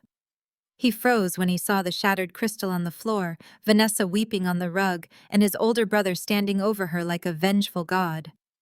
Darius immediately sensed the explosive danger in the room. He took one look at Julian, face slowly took a step backward, and turned toward the back door, fully intending to sneak out into the gardens and avoid the conflict entirely. Vanessa saw him. Her eyes widened, and she pointed a shaking finger directly at the younger Davenport brother. "It is him," she screamed, her voice cracking with desperate hysteria. "It is Darius. He is the father." The absolute silence that followed her declaration was deafening. The air in the room became so incredibly thick and tense it was difficult to breathe. Darius stopped dead in his tracks, his shoulders stiffening. He slowly turned around, his face completely drained of color.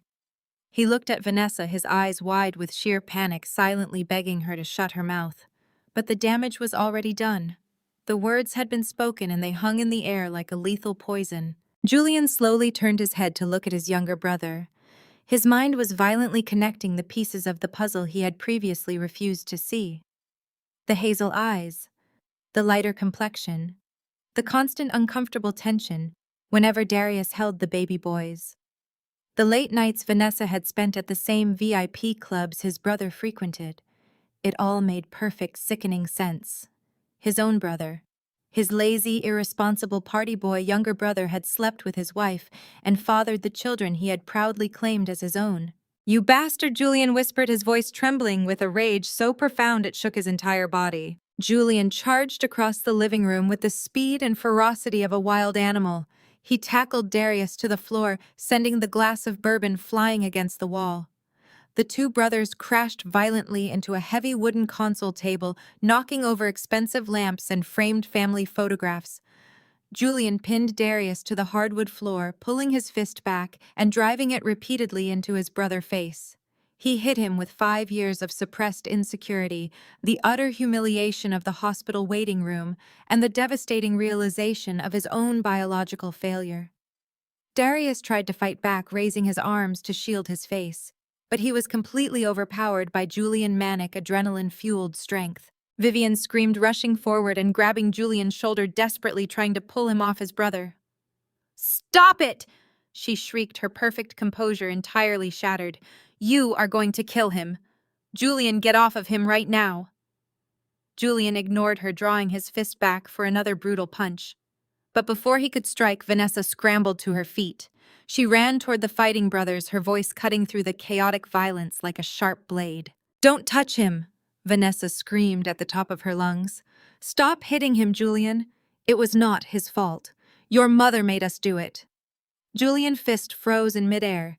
He remained kneeling over his bleeding brother, his chest heaving, his entire body rigid. He slowly turned his head to look at Vanessa.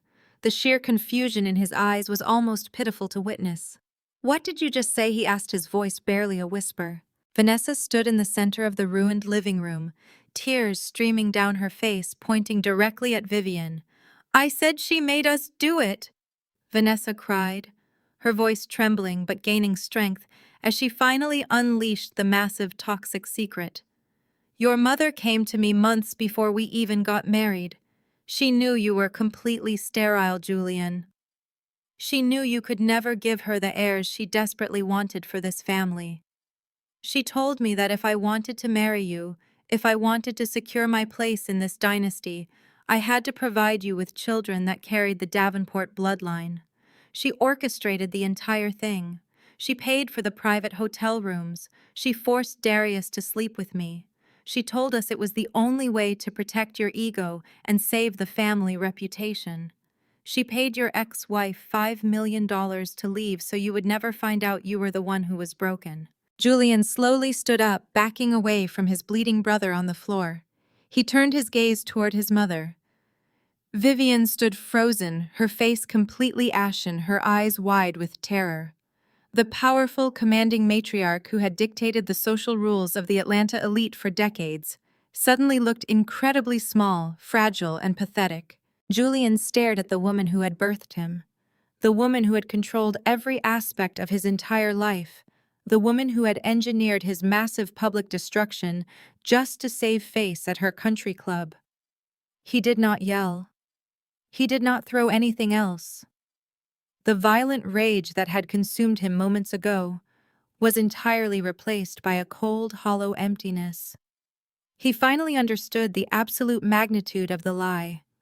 His mother had not just manipulated his marriage, she had fundamentally destroyed his entire grasp on reality.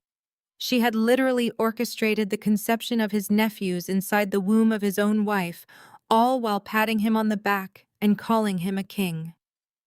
The absolute staggering cruelty of her actions broke something deep inside his mind, completely severing the string she had used to control her golden child for his entire life. He looked around the destroyed living room, observing the shattered crystal, his bruised and bleeding brother, his weeping, treacherous wife, and his silent, manipulative mother.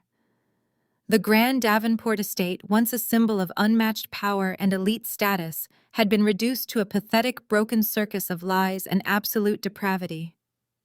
Julian slowly walked toward the front door, leaving his fraudulent family completely paralyzed in their own toxic wasteland. He stepped out into the cool night air, leaving the heavy mahogany doors wide open behind him. He had absolutely nothing left. His pride, his marriage, his legacy, and his sanity were completely annihilated. The explosion I had patiently waited for in London had finally detonated in Atlanta, and the devastating fallout was going to permanently erase the Davenport name from the highest echelons of society forever. Julian stood on the threshold of the grand estate, the cool night air washing over his face. He had intended to walk away to leave the toxic wasteland of his family behind and disappear into the dark. But as he stood there, the absolute silence of the driveway was broken by a sound that snapped the final remaining thread of his sanity. From inside the ruined living room, Darius let out a pathetic, cowardly whimper, attempting to apologize to Vivian for getting caught. That single sound of weakness ignited a completely blinding rage inside Julian. He did not walk away.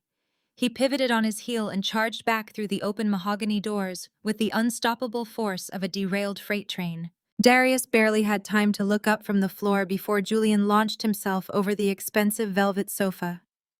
The physical brawl that immediately ensued was not a calculated fight between two wealthy executives. It was a chaotic, bloody display of absolute primal violence. Julian tackled his brother around the waist, driving them both backward. They crashed violently through the massive glass coffee table, sending thousands of lethal shards scattering across the antique Persian rug. Julian grabbed Darius by the lapels of his silk pajamas, slamming his younger brother's head repeatedly against the solid hardwood floor. He was not just hitting Darius. He was trying to physically destroy the man who had stolen his wife, humiliated his name, and fathered the children he had proudly claimed as his own legacy. Darius fought back purely out of a desperate need to survive. He swung wildly, his fist connecting heavily with Julian's jaw, producing a sickening crack that echoed through the room. They rolled violently across the floor, tearing through the carefully curated displays of Davenport wealth.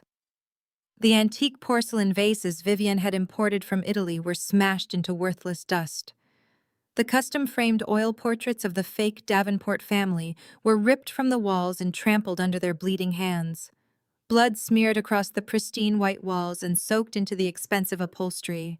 The pristine image of the family was being physically torn to shreds right in front of them. Vivienne stood in the absolute center of the wreckage, shrieking for them to stop. Her voice was completely hoarse, stripped of all its usual commanding authority. She grabbed her signature pearl necklace, pulling it in her panic, until the heavy silk string snapped. Dozens of expensive white pearls bounced across the bloody floor, a perfect physical representation of her massive social empire scattering into nothing. She reached down to grab Julian's shoulder, but he violently shoved her backward without even looking. She stumbled and fell hard onto the ruined sofa, screaming for the estate security guards who had already fled the property in terror. Vanessa cowered behind a massive marble pillar, clutching her silk robe tightly around her trembling body. She was too terrified to intervene, but her selfish survival instincts remained incredibly sharp. She pulled out her phone with shaking hands and began silently recording the brutal fight. She knew her marriage was entirely over, and she was already collecting video evidence of Julian's violent instability to hand directly to her divorce lawyers. She watched her husband and his brother beat each other bloody, feeling absolutely no remorse for the catastrophic damage her lies had caused. The deafening noise of shattering glass and screaming voices echoed loudly across the manicured lawns of the wealthy Buckhead neighborhood. It did not take long for the private security patrol to alert the local authorities. Within 10 minutes, the blinding red and blue lights of 4 Atlanta police cruisers illuminated the circular driveway. Officers stormed the mansion with their weapons drawn, shouting aggressive commands that completely drowned out Vivian's frantic excuses. They found the prominent chief executive officer of the Davenport Fund and his vice president brother, covered in blood, panting heavily on the ruined floor, completely surrounded by the shattered remnants of their fraudulent lives. The police officers did not care about their elite social status. They did not care about the size of their massive bank accounts or their influence at the local country club. They aggressively flipped Julian onto his stomach, driving a knee into his back as they secured the heavy metal handcuffs around his wrists. Darius was dragged up from the floor, his face severely bruised and bleeding from a deep cut above his eye.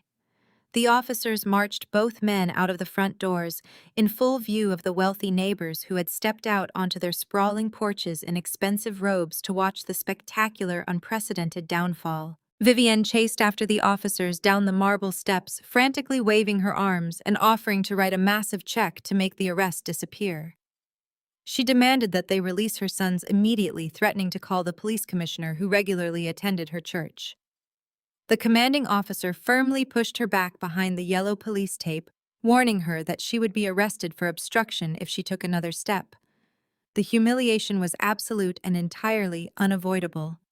Julian was shoved into the back of a police cruiser, his face pressed against the cold glass, forced to watch his mother weeping on the lawn as the car pulled away into the dark. By 5 o'clock the next morning, the pristine Davenport image was completely eviscerated. An anonymous source at the downtown police precinct, likely a desk clerk who recognized the wealthy brothers, leaked the booking photos directly to the media. The mugshots were absolutely devastating. Julian looked feral, his expensive designer suit torn and heavily stained with dark blood, his left eye completely swollen shut. Darius looked like a terrified, beaten child. The images were immediately picked up and posted by the Shade Room. The anonymous source had also leaked the entire story. The devastating caption detailed the humiliating hospital fiasco, the catastrophic DNA results, the brotherly betrayal, and the brutal fistfight at the estate. The post garnered over 1 million comments in under a single hour. The Atlanta Black elite, the exact people Vivian had sacrificed my entire life to impress, were brutally mocking them across every single social media platform. The internet was completely merciless. Prominent members of Vivian megachurch congregation, people who had smiled in her face just yesterday, were sharing the post with fake prayers and thinly veiled malicious glee. Twitter erupted with trending hashtags mocking the Davenport legacy. The massive toxic secret was officially out in the open, and the general public was eagerly feasting on their absolute ruin. The social humiliation was deeply agonizing for the family, but the financial devastation that immediately followed was entirely lethal. The Davenport Fund was not just a regular corporate investment firm. Its massive success was heavily built on the specific concept of generational trust, strict Christian values, and community leadership. Their biggest clients were massive megachurches, conservative pension funds, and wealthy legacy families who demanded absolute moral perfection from the people managing their money. When the sun rose over Atlanta, those powerful investors woke up to the viral mugshots and the disgusting, highly publicized details of the family scandal. The reaction was instantaneous and completely unforgiving. By 8 o'clock in the morning, the phone lines at the Davenport corporate headquarters were ringing constantly. Major clients were frantically calling their account managers, demanding immediate full withdrawals of their investments. The board of directors convened an emergency meeting before the market even opened, aggressively locking Julian out of the corporate servers while he was still sitting in a holding cell trying to arrange his bail. The fund was heavily leveraged in long-term commercial real estate projects and complex illiquid assets. They simply did not possess the cash reserves to facilitate the massive sudden wave of panic withdrawal requests. The company was instantly thrown into a severe terminal liquidity crisis. When the news of the panicked investors leaked to the financial press, the company stock plummeted 40% in a single afternoon. Vivian sat in her ruined living room, desperately calling her wealthy church friends and prominent board members, begging for short-term loans to stabilize the bleeding firm. Every single call went straight to voicemail. She was officially radioactive. Nobody in the elite circles wanted to be associated with a family that had orchestrated such a sickening, twisted deception. The empire they had meticulously built over 3 generations was burning to the absolute ground in less than 24 hours. Thousands of miles away in London, I sat comfortably in my sleek office sipping a cup of herbal tea while Dominic stood behind my chair, his hands resting gently on my shoulders. We watched the massive monitors on my wall tracking the global markets. We watched the Davenport stock completely crash in real time. The red numbers flashed brightly across the screen, signaling the exact moment their legacy officially died. The $5 million they had paid me to disappear had been carefully positioned by Dominic Firm over the last 8 months, heavily shorting the Davenport stock and strategically buying up their massive debt for pennies on the dollar. We were not just watching them bleed out. We were holding the only financial tourniquet in existence, and I had absolutely no intention of applying it. The brothers had fought the physical war, but the true conquest belonged entirely to me. I would later learn the precise, agonizing details of how Vanessa executed her final lethal maneuver against the Davenport family. While Julian was sitting in a holding cell, waiting for his overworked corporate attorneys to arrange his bail, Vanessa did not waste a single second playing the role of a grieving, supportive wife. She knew the Golden Empire was collapsing, and she intended to carve out her massive piece of the wreckage before the entire ship sank. She immediately contacted the most ruthless, expensive divorce lawyer in Atlanta.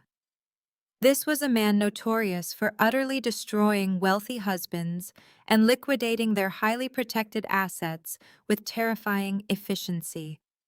Vanessa walked into his high-rise corner office the very next morning, wearing large, dark designer sunglasses and carrying a pristine copy of the ironclad prenuptial agreement Vivian had forced her to sign. Vivian had originally designed that legal contract to completely protect Julian, but her arrogant, blinding obsession with the family bloodline had created a massive, catastrophic legal loophole.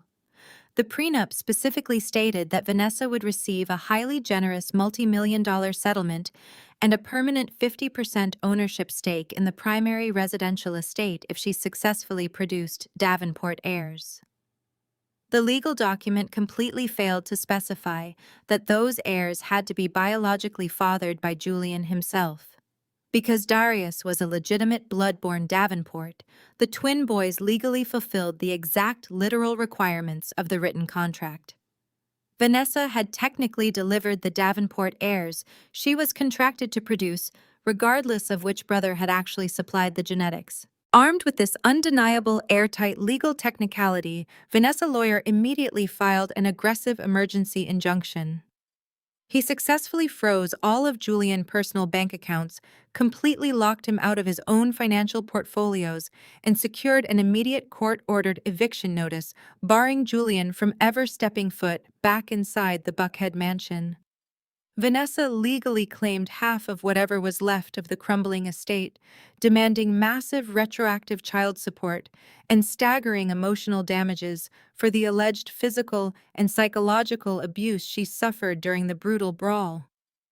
She effectively stripped Julian of his luxurious home, his vast money, and his remaining public dignity before he even had a chance to wash his own brother's dried blood off his bruised knuckles. When Julian finally walked out of the downtown police precinct, blinking furiously against the harsh afternoon sunlight, he was a completely broken, destitute man.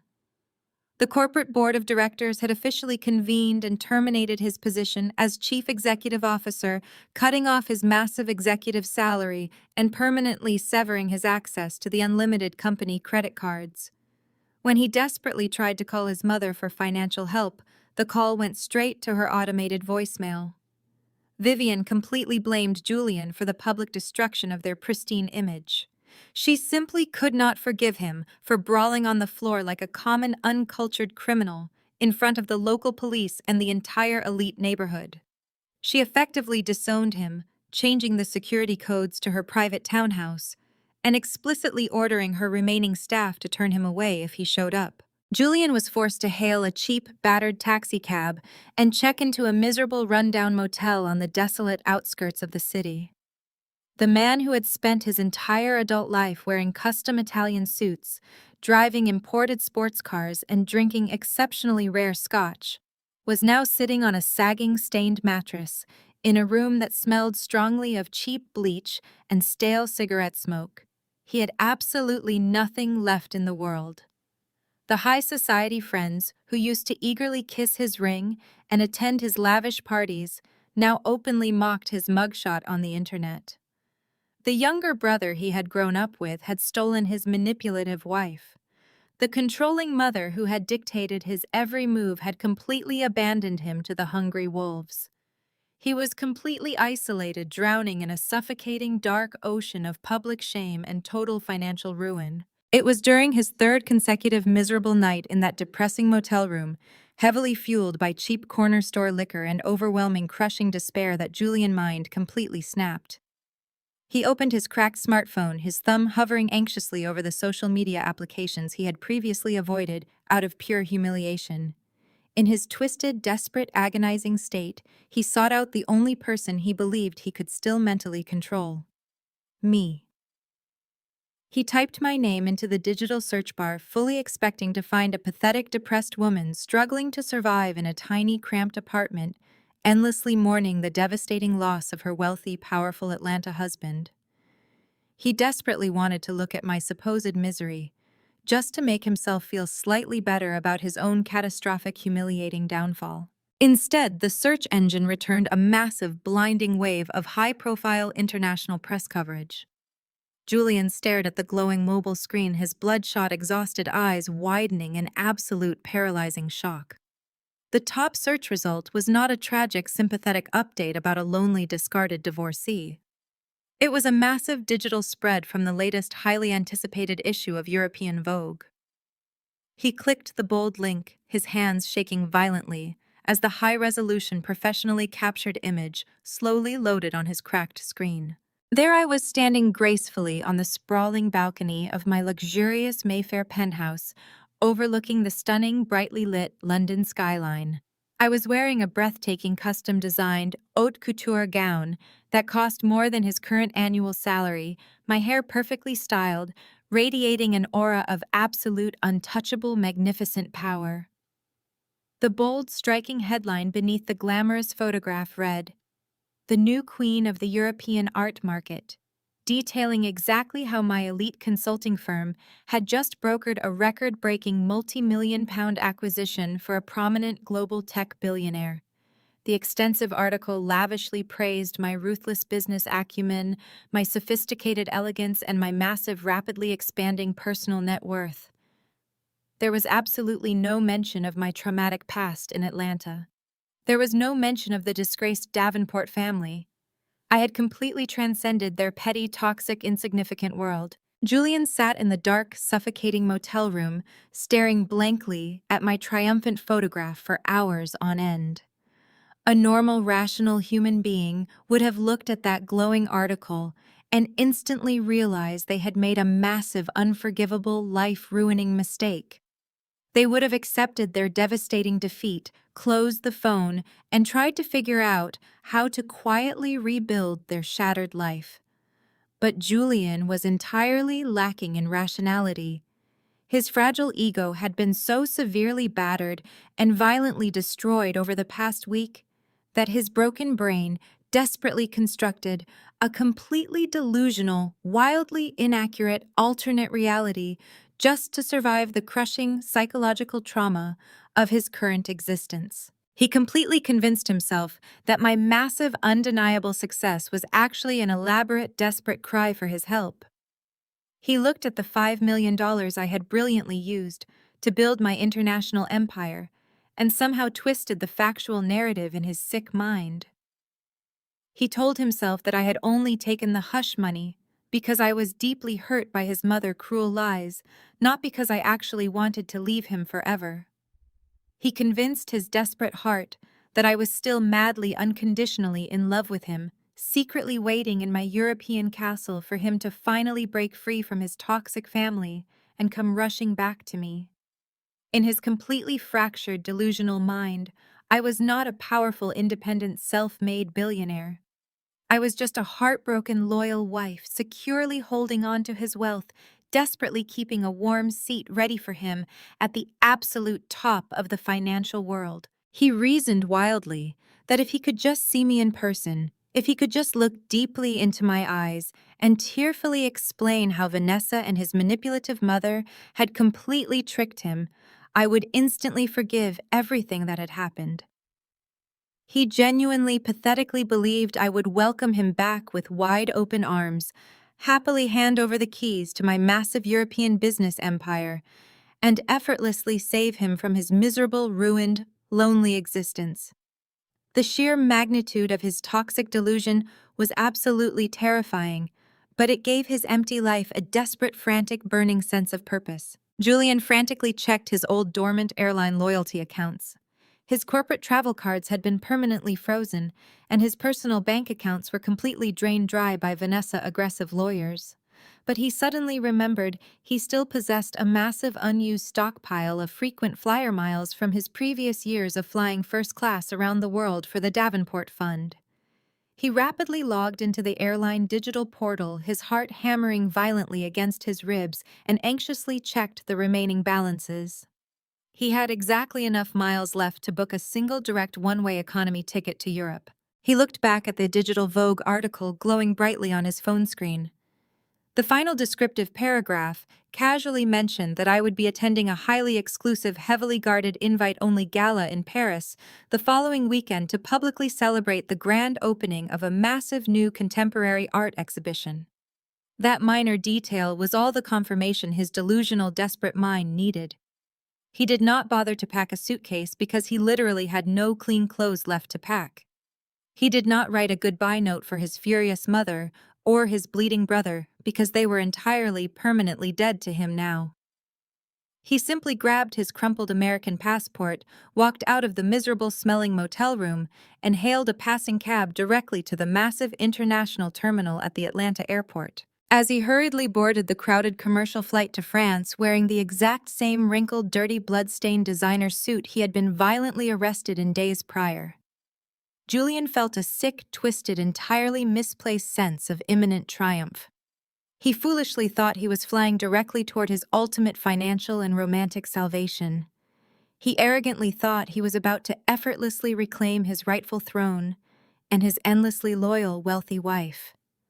He had absolutely no idea that he was eagerly walking directly into a perfectly designed, inescapable slaughterhouse. He did not know a single thing about Dominic Banks. He did not know about the massive, lethal financial trap we had already carefully set for his rapidly failing investment company. And he certainly did not know about the healthy growing child currently resting safely inside my womb. Julian Davenport was flying across the Atlantic Ocean to arrogantly demand his perfect life back from a woman who had already permanently, gleefully buried him. The crisp golden sunlight of a perfect French afternoon spilled across the meticulously manicured gardens of the Château de Villette. It was exactly 1 week after Julian had boarded his desperate, pathetic flight from Atlanta. I was standing in the center of the massive master bridal suite, surrounded by centuries-old woven tapestries, soaring vaulted ceilings, and priceless antique furniture. Today was my wedding day. I looked at my reflection in the massive floor-to-ceiling mirror with its ornate gold frame, barely recognizing the incredibly powerful woman staring back at me. I was draped in a breathtaking, custom-designed silk wedding gown, the delicate imported fabric perfectly tailored to accentuate the beautiful, undeniable curve of my 6-month baby bump. Dominic had spared absolutely no expense renting out the entire historic private estate for a massive multi-day celebration. Outside the tall arched glass windows, hundreds of Europe's most influential tech moguls, prominent art dealers, and wealthy aristocrats were gathering in the cobblestone courtyard, sipping vintage champagne and waiting for me to walk down the aisle.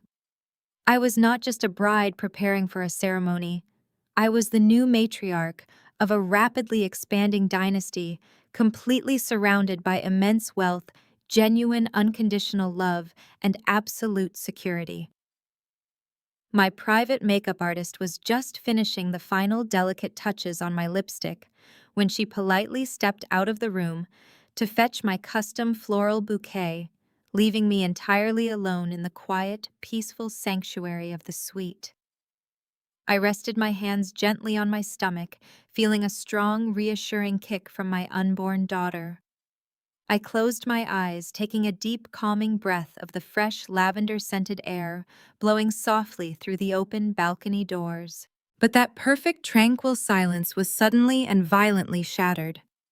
The heavy, solid mahogany doors of my bridal suite were forcefully shoved open, slamming incredibly hard against the ancient stone wall with a deafening crack.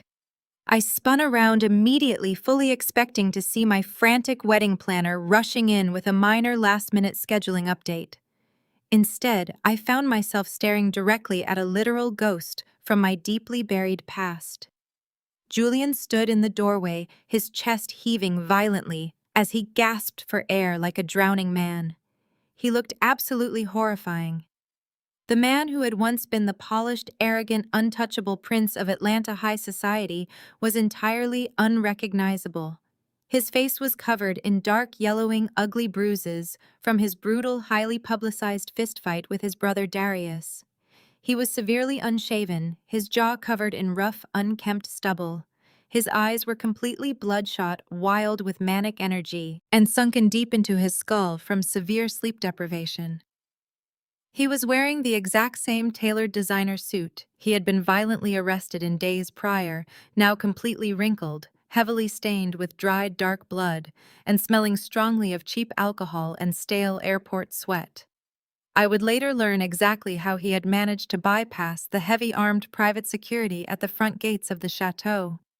He had aggressively blended in with a massive group of local florists delivering large decorative arrangements, using his loud, entitled American arrogance to bully a confused young French vendor into letting him slip through the busy service entrance. He had spent hours wandering the massive, confusing grounds like a rabid feral animal until he finally located my private suite. Julian stepped into the room, kicking the heavy wooden doors shut behind him with his expensive, scuffed leather shoe. He looked wildly around the opulent multi-million-dollar bridal suite, his frantic eyes taking in the massive crystal chandeliers hanging from the ceiling, the dozens of imported white orchids decorating the tables, and the expensive crushed velvet furniture. He had flown all the way across the Atlantic Ocean, spending his absolute last remaining frequent flyer miles, genuinely expecting to find me sitting in a dark, depressing room. He had convinced his heavily fractured mind that my massive European success was a total lie, an elaborate public relations stunt designed solely to hide my profound misery and loneliness. He fully expected me to be weeping over his memory, desperate for his rescue, and ready to hand over my new fortune to save him from his spectacular ruin. But as his bloodshot manic eyes finally landed on me, standing in the center of the room, his entire delusional fantasy instantly evaporated into thin air. He froze completely, his body going completely rigid. He stared intensely at the custom white silk wedding gown cascading down my body. He stared at the massive, flawless, multi-carat diamond engagement ring resting heavily on my left hand. And then his eyes slowly drifted downward, locking directly onto the unmistakable, perfectly rounded curve of my pregnant stomach. The sheer, unadulterated shock on his face was almost comical to witness.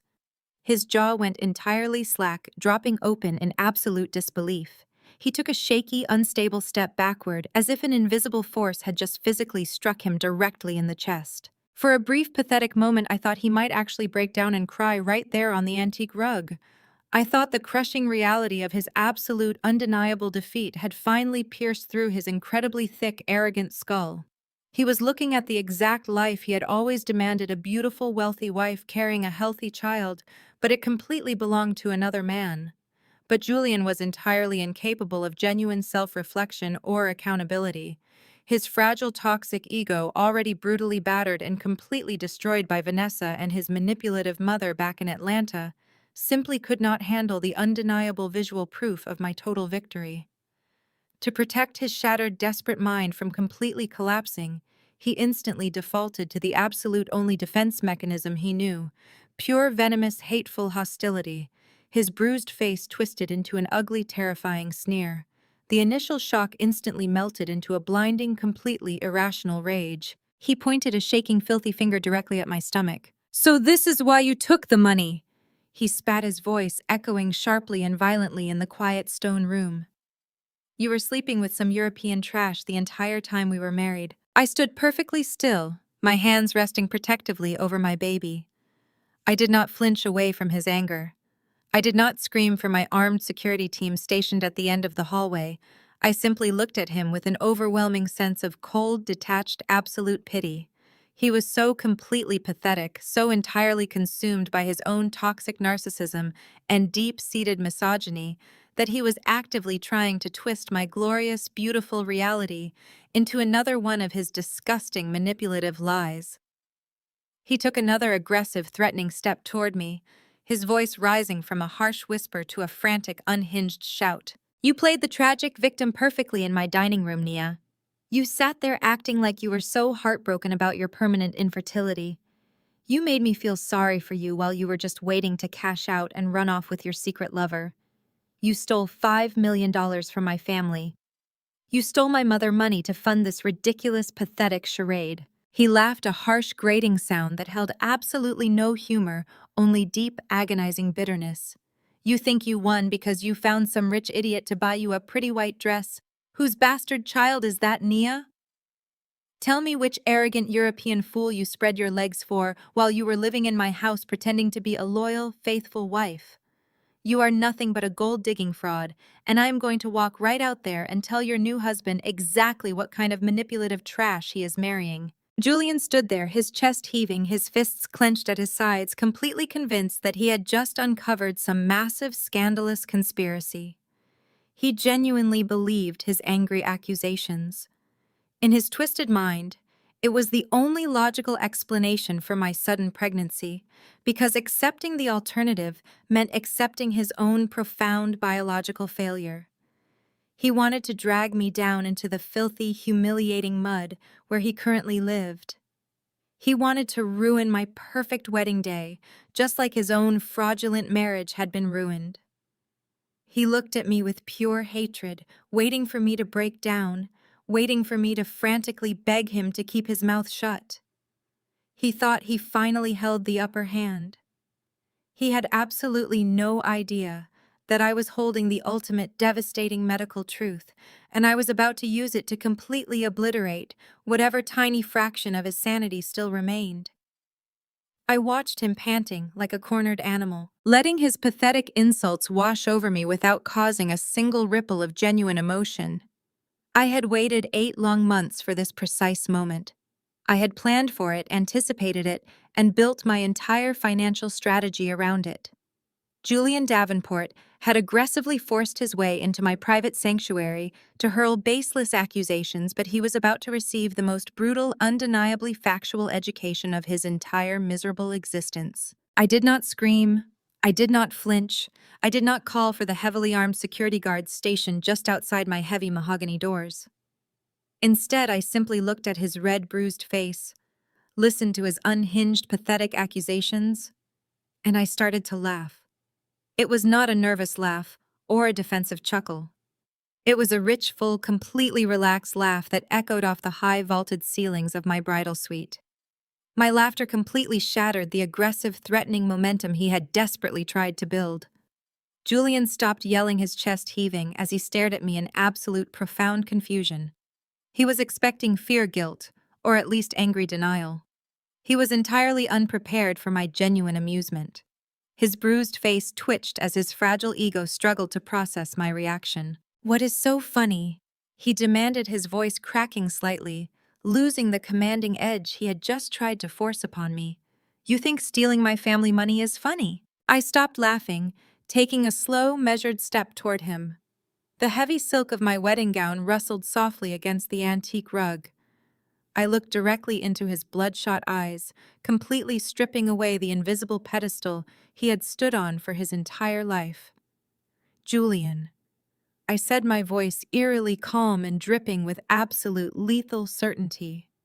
"Did your manipulative, controlling mother ever actually tell you why I signed those divorce papers so easily? Did she ever tell you why I took that $5 million check and walked out of your massive house without shedding a single tear?" He glared at me, his fists clenching and unclenching at his sides. "Because you are a gold digger," he spat, repeating the tired, pathetic insult his mother had drilled into his brain. "Because you wanted to run away with your European billionaire." I shook my head slowly, feeling an overwhelming wave of pity for the sheer magnitude of his ignorance. "No, Julian. I walked away because I knew the absolute truth. I walked away because I knew that Vanessa was pregnant, and I knew with absolute biological certainty that you were not the father of those babies." Julian froze. His entire body went completely rigid, as if he had just been struck by a bolt of lightning. The arrogant sneer on his face instantly melted into a look of sheer, panicked terror. The events of the hospital waiting room back in Atlanta, the undeniable DNA test, his brother confessing his mother betraying him, all of it must have flashed violently through his broken mind. But his desperate brain tried one final time to reject the truth. "You are lying," he whispered, taking a shaky step backward. "You could not have known that. Nobody knew that." "I knew it, Julian," I replied smoothly, closing the distance between us until I was standing just a few feet away from him. "Because unlike you, I did not just blindly trust Dr. Wallace. When I came to London, I collapsed at a gala. I was taken to an elite private hospital where a team of incredibly competent specialists ran a completely new set of extensive medical scans. Do you want to know what they found? They found a perfectly healthy, completely flawless reproductive system.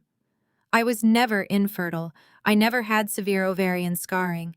I never needed any of those expensive toxic pills Dr. Wallace forced me to swallow." Julian shook his head frantically, his breathing becoming incredibly shallow and rapid. "No!" he stammered, his eyes darting wildly around the room. "No, Dr. Wallace showed us the scans. He showed us the biopsy results. Dr. Wallace showed you forged documents paid for by your mother." I shot back, my voice rising slightly, cutting through his pathetic denial like a sharp blade. "Your mother paid him $750,000 to completely fabricate my medical records. And do you want to know why she did it, Julian? Do you want to know the massive, ugly secret she was willing to destroy my entire life to hide?" I turned away from him and walked over to my heavy antique writing desk.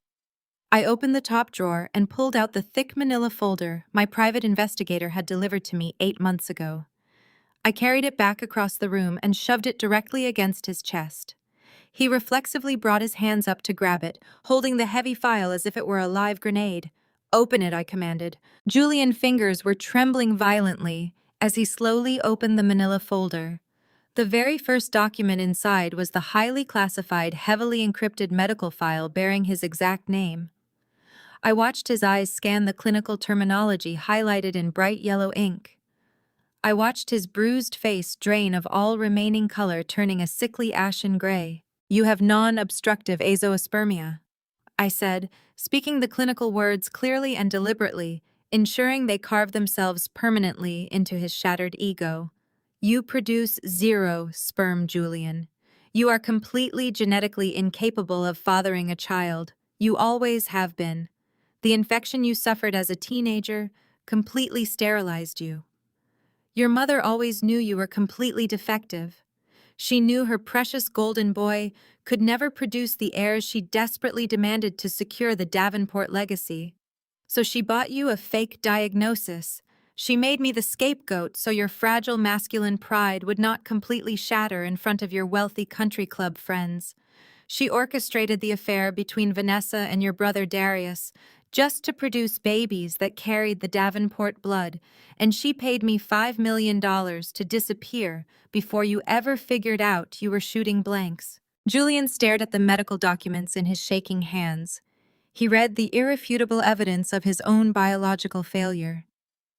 He saw the scanned copies of the massive wire transfers his mother had sent to Dr. Wallace. The massive, indestructible fortress of his ego completely collapsed in real time. The Prince of Atlanta, the arrogant chief executive officer who had built his entire identity on his perceived superiority, suddenly realized he was nothing more than a pathetic, manipulated pawn in his mother's sick, twisted game. The heavy folder slipped from his trembling fingers, the paper scattering across the beautiful antique rug. Julian's legs completely gave out beneath him. He collapsed onto his knees in the center of my bridal suite. A horrible, agonizing sound ripped from his throat, a sound of pure, unadulterated devastation. He buried his face in his dirty hands and began to sob violently. His shoulders shook with the massive force of his weeping.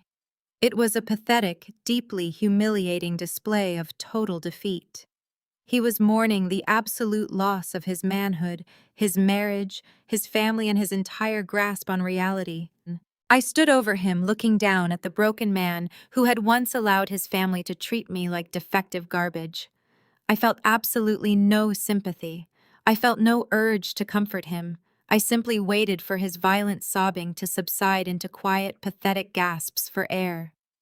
When he finally looked up at me, his face wet with tears and his eyes begging for some tiny fraction of mercy, I delivered the absolute final blow. "You came here today thinking you could hurl insults at me," I said, my voice dropping to a deadly quiet whisper.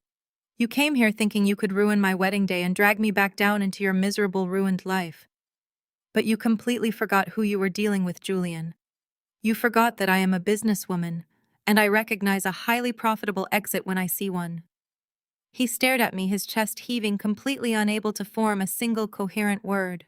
By the way, I continued, offering him a slow, chilling smile. "That $5 million check your mother so generously handed me across your dining room table. I did not just use it to buy pretty dresses and rent this beautiful chateau. I gave every single penny of it to my fiancé. Dominic runs one of the most ruthless, aggressive financial firms in Europe. And for the last 8 months, while you were busy playing house with another man, children, and getting violently arrested on your front lawn, Dominic and I used your mother hush money to aggressively short the failing stock of the Davenport Fund." Julian's eyes widened in absolute horror as the sheer magnitude of my words finally registered in his fractured brain. "When your massive scandal leaked to the press and your conservative investors panicked, we were the ones waiting in the shadows," I explained smoothly, relishing every single syllable. "We bought up your massive corporate debt for absolute pennies on the dollar.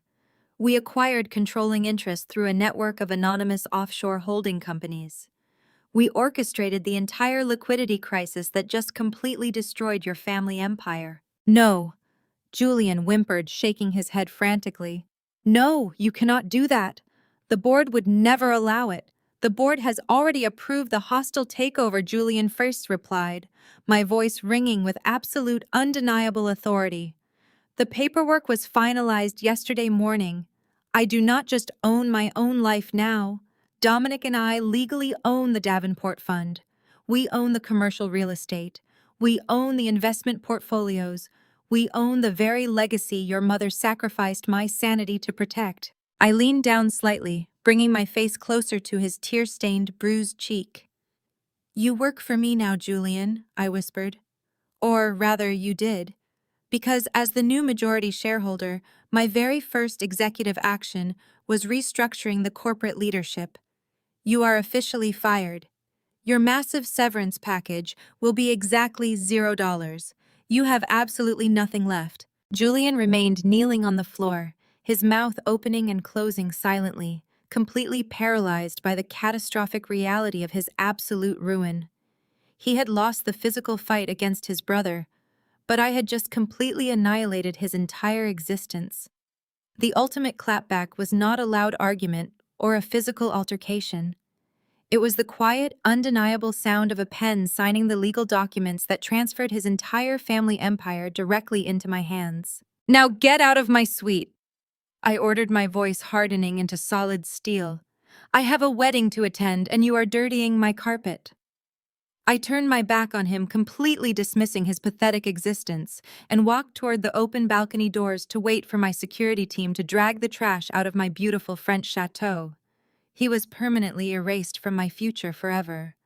I was finally entirely free to build a magnificent, beautiful dynasty that truly belonged to me.